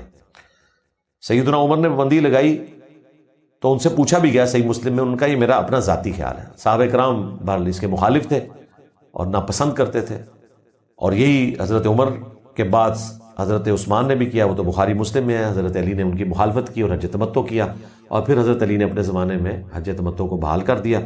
امت نے ایکسیپٹ ہی نہیں کیا, نہ حضرت عمر کے فتوے کو نہ حضرت عثمان کے فتوے کو. اینڈ رزلٹ یہ ہے. کیا ہم قربانی کا گوشت کسی غیر مسلم کو دے سکتے ہیں؟ جی دے سکتے ہیں, اگر مسلمانوں سے آپ فارغ ہو چکے ہیں. آپ غریب مسلمانوں کو دیں ہی نہ اور جا کے نان مسلم میں بانٹنا شروع کرتے ہیں, پھر تو ہم کہیں گے کہ ایسا کام نہ کریں. لیکن مسلمانوں کو بھی دیں, نان مسلم کو بھی دیں, بالکل جائز ہے. تکبیرات ذوالحجہ کس تاریخ سے کب تک پڑھنی چاہیے؟ وہ میں نے اسپیشل ویڈیو میں بتا دیا, مصنف ابن ابی شیبہ میں موجود ہے. 9 ذوالحجہ کی فجر سے آپ سٹارٹ کریں گے, اور 13 ذوالحجہ عصر کی نماز کے بعد تک, کیونکہ مغرب ہوگی تو پھر 14 شروع ہو جائے گی. ایام تشریق ہیں پلس حج کا دن, یہ ٹوٹل 5 دن بنتے ہیں, جن میں ایک حج کا دن ہے, دوسرا عید کا دن ہے, اگلے 2 دن قربانی کے ہیں, اور یہ 4 دن ملائے جائیں, یعنی کہ 3 دن قربانی کے اور چوتھا دن اس کو ایام تشریق کہتے ہیں. اور تشریق کہتے ہیں دھوپ میں گوشت کو خشک کرنا, سٹور کرنے کے لیے. اگلے زمانوں میں اس کی لیئرز کاٹ کے اس کو سٹور کیا جاتا تھا. سجدہ گاہ پر امام حسین علیہ السلام کا نام پرنٹ کرنا صحیح ہے؟ جی غلط ہے. ہم تو سجدہ گاہ بھی اس طرح سامنے رکھنے کو درست نہیں سمجھتے. آپ ڈائریکٹ مٹی کے اوپر یا زمین کی جنس کی کوئی چیز اس پہ سجدہ کریں, چاہے جائے کہ آپ امام حسین علیہ السلام کا نام لکھ کے اس کو زمین پہ رکھیں. کیا جانور کو ٹھیکے پر دینا جائز ہے اس طرح کہ جب وہ بڑا ہو جائے تو بیچنے کے بعد اس کا فائدہ اور نقصان آدھا آدھا ہوگا؟ اس کی خوراک کس کے ذمہ ہوگی؟ پھر خوراک بھی آپ اسی طریقے سے آدھی آدھی رکھیں, کچھ نہ کچھ تو رکھنا نا. یہ تو نہیں کہ ایک بندہ اس کو خوراک کھلاتا رہے صرف اس وجہ سے کہ آپ نے اس کو خرید کے دیا ہوا ہے, تو اب آپ آدھا آدھا کریں. یہ ظلم تو نہ کریں, یہ آپس میں کوئی طے کر لیں, جو کوئی آپ ایک نارمز دنیا میں ہے وہ اس کے مطابق. اس کو سپورٹیو حدیث ہے صحیح بخاری میں اور سنن ابی داؤد میں. نبی اسلام نے فرمایا کہ اگر کوئی کسی کے پاس گروی رکھواتا ہے نا جانور, تو وہ اس جانور کے دودھ سے نفع اٹھا سکتا ہے جس کے پاس گروی رکھا ہوا ہے. یہ سود میں نہیں آتا, لیکن اس کے ایکویلنٹ جتنا وہ اس کو چارہ کھلاتا ہے, اس کے اوپر والا جو دودھ ہے وہ اس نے اس مالک کو دینا ہے, یہ ذہن میں رکھیے گا. لیکن جو اس پہ وہ خرچہ کر رہا ہے اتنا دودھ وہ نفع لے سکتا ہے. یہ بخاری میں بھی ہے اور ابو داؤد کے اندر بھی حدیث موجود ہے. کیا قربانی کے 7 حصوں میں کسی فوت شدہ کو شامل کر سکتے ہیں؟ نہیں کر سکتے جی. فوت شدہ کے لیے آپ نے قربانی کرنی ہے تو وہ صدقہ شمار ہوگا. جامع ترمذی میں عبداللہ ابن مبارک کا قول ہے, وہ قربانی نہیں ہوگی. تو آپ بہتر یہ ہے کہ اس کو الگ سے کریں تاکہ صدقے کے طور پر شمار ہو. کیا ہم والدین سے کسی بھی درست موضوع پر تعلیمی بحث نہیں کر سکتے اگر وہ اس موضوع پر غلط ویوز رکھتے ہوں؟ میرے خیال ہے یہ رسک نہ لیں آپ, کیونکہ ہم جس ایرا کے لوگ ہیں ہم تو اپنے ماں باپ سے اس قسم کا رسک نہیں لے سکتے. ہاں کسی کے ماں باپ بہت پڑھے لکھے ہوں, سپیس دیتے ہوں, پھر تو آپ یہ رسک لے لیں. اب ہماری جو آگے اولاد ہے ہم ان کو سپیس دیتے ہیں, ان کی بات بھی سنتے ہیں, انٹلیکچولی قائل کرنے کی بھی کوشش کرتے ہیں. تو بہتر یہ ہے کہ آپ ایک دو دفعہ کوشش کر کے دیکھیں، جب آپ کو اندازہ ہو کہ یہ ماننے کے لیے تیار نہیں ہے تو اپنے گھر کے حالات خراب نہ کریں، سوائے جو دینی معاملات ہیں اس میں ضرور آپ کوشش بار بار جاری رکھیں۔ انسان اپنی نماز اور دین پر ہمیشہ استقامت کیسے برقرار رکھے؟ قرآن بار بار ترجمے سے پڑھ نہیں سکتا، سنے اور اچھے لوگوں کی صحبت کرے، یہ میں پہلے بھی بول چکا۔ میں جاپان میں ٹرک ان لوڈ کرتا ہوں، کبھی کبھی الکوہل بھی ان لوڈ کرنا پڑتا ہے تھوڑی مقدار میں، تو کیا یہ جائز ہے؟ صرف الکوہل والا ٹرک نہ کریں، ہاں جس میں سامان مکس ہے اور اس میں ظاہر ہے کچھ چیزیں مکس ہو جاتی ہیں تو اس میں کوئی گنجائش نکل آئے گی ایز اے لاسٹ ریزارٹ۔ لیکن اگر آپ کو کوئی لے جاتا ہے کہ جی آپ نے صرف شراب ہی آپ نے ٹرانسفر کرنی ہے اور شراب ہی لوڈ ان لوڈ کرنی ہے، تو وہ بھائی منع ہے۔ وہ جامع ترمذی میں حدیث ہے، شراب لوڈ کرنے والے پر، ان لوڈ کرنے والے پر، شراب نکالنے والے پر، پینے والے پر، پلانے والے پر، خریدنے والے پر، بیچنے والے پر، 10 لوگوں پر اللہ کے نبی علیہ السلام نے لعنت فرمائی ہے۔ میں افغانستان میں کام کرتا ہوں، یہاں ہمیں طالبان رفع الدین کے ساتھ نماز نہیں پڑھنے دیتے ہیں۔ جی ساحر الدین بھائی، یہ جواب آپ نے ذرا دینا ہے۔ آپ چاہتے ہیں نا کہ یہ طالبان کا نظام آئے، تو وہ تو سنت کے مطابق نماز نہیں پڑھنے دیتے، اس کا مطلب یہ ہے کہ اگر طالبان پاکستان میں آئے تو آپ کو بھی رفع الدین نہیں کرنے دیں گے۔ تو کیا ہم جب تک یہاں ہیں رفع الدین چھوڑ سکتے ہیں؟ آپ تو پہلے ہمارے ساحر الدین بھائی سے رابطہ کریں، جی یہ وہی جواب دیں گے کہ یہ کون سا اسلامک نظام ہے کہ جو آپ کو سنت کے مطابق نماز نہیں پڑھنے دیتے۔ ہم تو پہلے بتا رہے تھے، انہوں نے 100 سے زیادہ اہل حدیث علماء قتل کیے ہیں، رفع الدین کرنے پہ لوگوں کے شولڈر توڑے ہیں، رفع سبابہ کرنے کے اوپر انگلیاں کاٹی ہیں لوگوں کی۔ مجھے تو چھوڑ دیں، اہل حدیثوں سے پوچھ لیں، وہ بتا رہے ہیں کہ ان کے ساتھ یہ کچھ ہوا ہے۔ کیونکہ ہم کافی کوشش کرتے ہیں کمرے میں نماز پڑھیں، لیکن وہ وہاں بھی پڑھنے نہیں دیتے۔ یہ ہے جی اسلامک نظام کی برکات انورٹڈ کاماز میں، کہ جب یہ آپ کے درپے ہو جائیں گے، بھائی اس طرح کا کوئی اسلامک نظام، کوئی خلافت اسلام میں نہیں ہے جس میں آپ لوگوں کے کمروں میں گھس کے دیکھیں کہ وہ کیا کر رہے ہیں۔ تو ہم تو اللہ تعالیٰ کی پناہ میں آتے ہیں اس قسم کے اسلامک نظام سے کہ جو لوگوں کو قرآن و سنت کے مطابق نہ چلنے دیں۔ اسی وجہ سے میں کہتا ہوں کہ مولویوں کی حکومت آئے گی تو وہ اپنے فرقے کی حکومت نافذ کریں گے۔ تو آپ سنت کے مطابق عمل کریں، باقی اگر آپ کی جان کو خطرہ ہو تو پھر تو مردار کھانا بھی وقتی طور پہ جائز ہو جاتا ہے، اگر بغاوت کی نیت نہیں ہے۔ یہ آپ نے خود فیصلہ کرنا ہے۔ وہ قرآن پاک میں 4 جگہ آیا ہے، سورۃ البقرہ میں، سورۃ المائدہ میں، سورۃ النحل میں، سورۃ الانعام میں، کہ حرام کیا گیا ہے مردار، بہتا ہوا لہو، خنزیر کا گوشت اور وہ ذبیحہ جس پر غیر اللہ کا نام لیا جائے۔ لیکن اگر اضطراری کیفیت ہو، بغاوت نہ ہو اور سرکشی نہ ہو، حد سے گزرنا نہ ہو، تو پھر جان بچانے کے لیے کر سکتے ہو۔ بلکہ سورۃ النحل میں آیا کہ کلمات کفر بھی بول سکتے ہو اگر دل ایمان پہ ٹھکا ہے۔ کیا قسطوں پر ایئر کنڈیشن یا بائک لے سکتے ہیں؟ جی لے سکتے ہیں۔ اسلامک بینکنگ لکھے تو میری تفصیلی ویڈیو کھل جائے گی، اس میں نے اس کو بیان کیا۔ میں قادیانی سے مسلمان ہوا ہوں، گھر والوں اور رشتہ داروں کی مخالفت کا سامنا کیسے کروں؟ میں فی الحال مالی طور پر خود مختار نہیں ہوں۔ مجھے نہیں سمجھ آئی کہ کیا مخالفت ان کے اوپر ڈیپینڈنٹ ہے؟ لگ تو یہی رہا ہے، ہاں جب تک ڈیپینڈنٹ ہے تو آپ ظاہر ہے کہ وہ تو جو یہود و نصارہ ہیں ان کی اولاد بھی اسلام قبول کر لیتی ہے، لیکن وہ پھر بھی سپیس دیتے ہیں۔ جی کمال ہے، یوسف ایسٹس خود بتا رہے ہیں وہ پروٹیسٹنٹ پریسٹ تھے، اور جب انہوں نے اسلام قبول کیا تو ان کے جو دوسرے پریسٹ ساتھی تھے انہوں نے ان کو موقع دیا کہ آپ ہمارے چرچ میں آ کے بات رکھیں، اور کئی چرچز میں ایسے لوگ بھی تھے کہ ان کے پادریوں کے بچوں نے اسلام قبول کر لیا اور ان پادریوں نے کوئی مخالفت نہیں کی۔ اتنا جگر ہے جی، میں کہتا ہوں جی کیا بات ہے۔ تو اللہ تعالیٰ آپ کے لیے بھی آسانیاں کریں، ہماری دعائیں آپ کے ساتھ ہیں، اور آپ کے گھر والوں کے لیے بھی ہم دعا کریں گے، اللہ تعالیٰ ان کو اسلام کی دولت سے مشرف کرے۔ آپ کوشش کریں پازیٹیولی دعوت رکھنے کی ان کے سامنے، اور جو ان کے مسئلے پھنسے ہوئے ہیں، اصل مسئلہ وہی ہے جو چشتی رسول اللہ اور تھانوی رسول اللہ والا ہے، تو وہ ان کا پھنسا ہوا ہے، وہ نکلتا ہے تو الحمدللہ اسلام کی طرف لوگ آ جاتے ہیں۔ کیا خصی بکرے کی قربانی جائز ہے؟ حوالے کے ساتھ بتا دیں۔ حوالے کے ساتھ تو انہوں نے بتانا ہے جنہوں نے یہ کہنا ہے کہ خصی بکرے کی قربانی نہیں ہوتی۔ اگر کوئی اسے عیب کے طور پہ بیان کرتا ہے تو نبی علیہ السلام نے جتنے عیب گنوائے ہیں نا احادیث میں، اس میں خصی ہونے کو عیب کے طور پر شمار نہیں کیا۔ یہی وجہ ہے کہ میں نے رجوع کر لیا تھا اپنے استاد کی، جب تفصیلی ویڈیو سنی مولانا اسحاق صاحب کی، تو انہوں نے کہا کہ جانور کو خصی کرنا یہ گوشت کے پوائنٹ آف ویو سے اس کا عیب نہیں ہے بلکہ اس کی خوبی ہے، اس لیے اس کو وہ عیب شمار نہیں کیا جائے گا اور ابو داؤد آپ کھول کے دیکھیں، سارے عیب مولا علی سے ہی روایت ہوئے ہیں۔ نبی اسلام نے فرمایا سینگ ٹوٹا ہو، کان کٹا ہوا ہو، لاغر ہو، بیمار ہو، کانا ہو، اس کی قربانی نہیں ہوگی، لیکن خصی ہونے کا ذکر نہیں۔ البتہ بعض تابعین، قرآن پاک کی وہ جو آیت ہے وَلَآمُرَنَّهُمْ فَلَيُغَيِّرُنَّ خَلْقَ اللَّهِ، شیطان نے کہا تھا کہ میں تیری مخلوق کو ابھاروں گا کہ وہ تیری تخلیق کو بدلیں گے، اس میں انہوں نے خصی کرنے کو تخلیق بدلنا شمار کیا ہے، ٹھیک ہے۔ لیکن اس بحث میں نہیں پڑے وہ کہ قربانی ہوگی یا نہیں ہوگی۔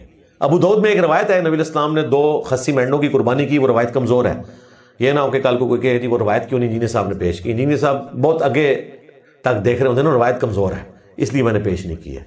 اس لیے ہمارے استاد شیخ زبیر صاحب نے مشکات کے فٹ نوٹ پہ اس روایت کو لکھا، یہ صحیح ہے، لیکن اینڈ پہ عربی میں لکھا کہ سوائے ان الفاظ کے کہ وہ خصی تھے، یعنی وہ روایت خود صحیح نہیں تھی، وہ کسی اور جگہ اس کی سند موجود تھی بغیر خصی کے لفظ کے، اس کی بنیاد پہ میں اس کو صحیح کہہ رہا ہوں، لیکن خصی کے الفاظ کے بغیر۔ تو اس پہ میری تفصیلی ویڈیو ریکارڈ ہے، جو میں نے 50 سوال ریکارڈ کروائے تھے، الگ سے بھی ویڈیو ریکارڈ ہے۔ خصی بکرے کی قربانی جائز ہے، بغیر خصی کے بھی کرنا چاہتے ہیں آپ ضرور کریں، دونوں جائز ہیں۔ استنجا کرتے وقت ٹوائلٹ کی سیٹ سے اڑنے والے ناپاک چھینٹے جسم پر لگ جائیں، انہیں کیسے دھوئیں؟ اللہ نہ کرے جی اس تکلیف سے کوئی شخص گزرے کہ اس کے جسم تک وہ چھینٹے پہنچ جائیں، پاؤں تک پہنچتے ہیں تو پاؤں دھو لیں بعد میں بھائی۔ اگر جسم تک پہنچ رہے ہیں تو میرا خیال ہے آپ کو تو پھر استنجا کرنے کا، سیٹ پہ بیٹھنے کا صحیح طریقہ، بلکہ وہ جو ہمارے باپا جانی ہیں انہوں نے تو استنجے کی 92 سنتیں اور آداب فضان سنت میں لکھی ہوئی ہیں، وہ آپ کو پڑھنی چاہیے۔ تو ٹوائلٹ سے چھینٹیں اس لیول پہ اڑتی نہیں ہے کہ کسی کے چہرے تک پہنچ جائیں، الا یہ کہ آپ کو بیٹھنے کا طریقہ نہ آتا ہو، اور اگر کسی ایسی جگہ پہ کوئی بندہ پیشاب کر رہا ہے جہاں سے چھینٹیں اڑنے کا اندیشہ ہے تو وہاں پہ پیشاب نہ کرے تاکہ اس آزمائش سے گزرنا نہ پڑے، لیکن سیٹ میں ایسا کوئی معاملہ ہوتا نہیں ہے، احتیاط سے بیٹھیں انشاءاللہ تعالیٰ تو اس تکلیف سے بچیں گے۔ باقی جو پاؤں پہ چھینٹیں پڑتے ہیں تو بعد میں پاؤں دھو لیں، آپ یہ کر لیا کریں۔ ڈیرے پر مویشیوں کا کام کرتا ہوں، گاؤں سے 2 کلومیٹر دور، پاس مسجد نہیں، جمعہ گاؤں جا کر پڑھتا ہوں، باقی نمازیں ڈیرے پر اکیلا پڑھتا ہوں۔ جی بالکل درست ہے، آپ پڑھ سکتے ہیں، بڑی بات ہے۔ آپ جمعے کے لیے آتے ہیں، جمعہ بھی آپ چھوڑ سکتے ہیں، لیکن 3 جمعے کنزیکٹیو نہ چھوڑیں۔ وہ جو 3 والی وعید آئی ہے نا سنن ابی داؤد جامع ترمذی میں، وہ گاؤں والوں کے لیے آئی تھی، کیونکہ گاؤں والے شہر آ کے جمعہ پڑھتے تھے، تو نبی اسلام نے فرمایا کہ کنزیکٹیو 3 جمعے نہ چھوڑے جائیں ورنہ اللہ تعالیٰ کی طرف سے مہر لگ جاتی ہے۔ اس سے بعض لوگوں نے رزلٹ یہ نکال لیا کہ جی آپ 2 جمعے چھوڑ سکتے ہیں، وہ 2 جمعے انہوں نے چھوڑنے ہیں جنہوں نے اس کی جگہ زور پڑھنی ہے، اور وہ گاؤں کے لوگ ہیں، یہ مسئلہ ہی کچھ اور تھا۔ رہا یہ گڈریا، تو سنن نسائی میں حدیث ہے تیرے رب کو اس گڈریے پہ بڑا پیار آتا ہے جو اکیلا پہاڑ کی چوٹی پہ اذان اور اقامت کہہ کے نماز پڑھتا ہے۔ وہ جماعت سے ہی پڑھ رہے ہوں گے، آپ نے اقامت بھی کہنی ہے، اذان بھی کہنی ہے، اور جس طرح امام نماز پڑھاتا ہے اس طرح نماز پڑھنی ہے، آپ کو ثواب مل جائے گا انشاءاللہ تعالی، جماعت کا ثواب ملے گا۔ جمعے کے لیے آ رہے ہیں، بہت اچھی بات ہے، ہر ہفتے آئیں جمعے کے لیے۔ آپ بجائے یہ کہ آپ 2 ہفتے چھوڑیں اور 1 ہفتہ آپ جمعہ پڑھ لیں، اس طرح نہ کریں، کوشش کریں کہ کنٹینیوسلی آپ جمعے پڑھیں۔ کیا شوہر اور بیوی مل کر قربانی کر سکتے ہیں؟ کچھ پیسے بیوی دے اور کچھ شوہر دے؟ جی کر سکتے ہیں، بالکل کریں، بہت اچھی بات ہے۔ جی قبر میں انسان کو قیامت تک سلا دیا جاتا ہے، قبر کی ڈائنامکس برزخ کی ہے، وہ آخرت کی ہے، اس میں عذاب میں بھی ہیں لوگ، اللہ کی نعمتوں میں بھی ہیں، یہ معاملہ ایک بالکل ڈیفرنٹ ہے۔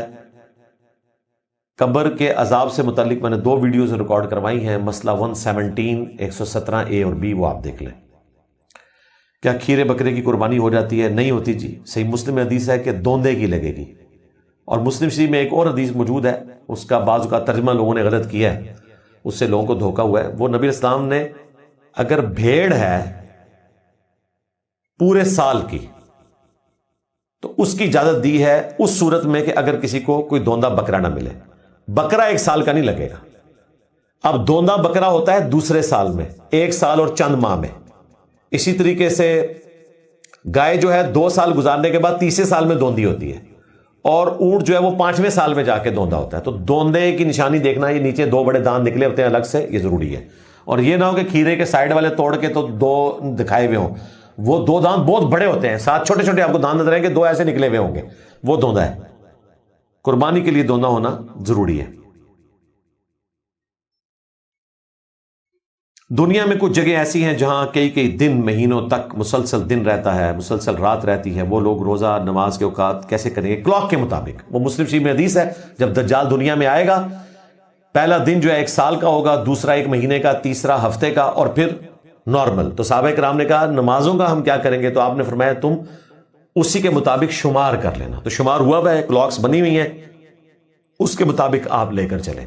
بعض علماء کا یہ خیال ہے کہ قرآن پاک میں ہے کہ تم میں سے جو رمضان کا مہینہ پائے اسے چاہیے کہ روزے رکھے. تو ایسی جگہوں پہ تو رمضان کا مہینہ آتا ہی نہیں ہے، لہذا روزے فرض ہی نہیں ہے. تو یہ ایک کمزور معاملہ ہے. سال میں ایک دفعہ کوئی ایک آپ سلیکٹ کر لیں اور اس میں روزے پورے کریں. باقی جو نمازیں ہیں ان کو آپ نے کلاک کے مطابق پڑھنا ہے، اور باقاعدہ ٹائم ٹیبل بنے ہوئے ہیں کلاک کے مطابق. جو بندہ دیہڑی دار ہو کیا اسے روزانہ کی بنیاد پر زکوٰۃ دینی چاہیے؟ نہیں، روزانہ کیوں زکوٰۃ دینی ہے؟ زکوٰۃ جب تھریشولڈ پوائنٹ پہ آپ کی رقم پہنچے گی تو اس پہ آپ نے دینی ہے. ہاں اگر آپ 7.5 تولے سے زیادہ رکھتے ہیں اور آپ روزانہ یا ہر ہفتے یا ہر مہینے کچھ نکال کے سال کے اینڈ پہ اس کا حساب کتاب کر لیتے ہیں تو آپ ساتھ ساتھ اس طرح زکوٰۃ نکالتے جائیں، کوئی مسئلہ نہیں ہے، آپ کر سکتے ہیں. لیکن دیہڑی دار بندے کے اوپر کہاں سے زکوٰۃ ہے؟ وہ تو زکوٰۃ لے گا بیچارہ.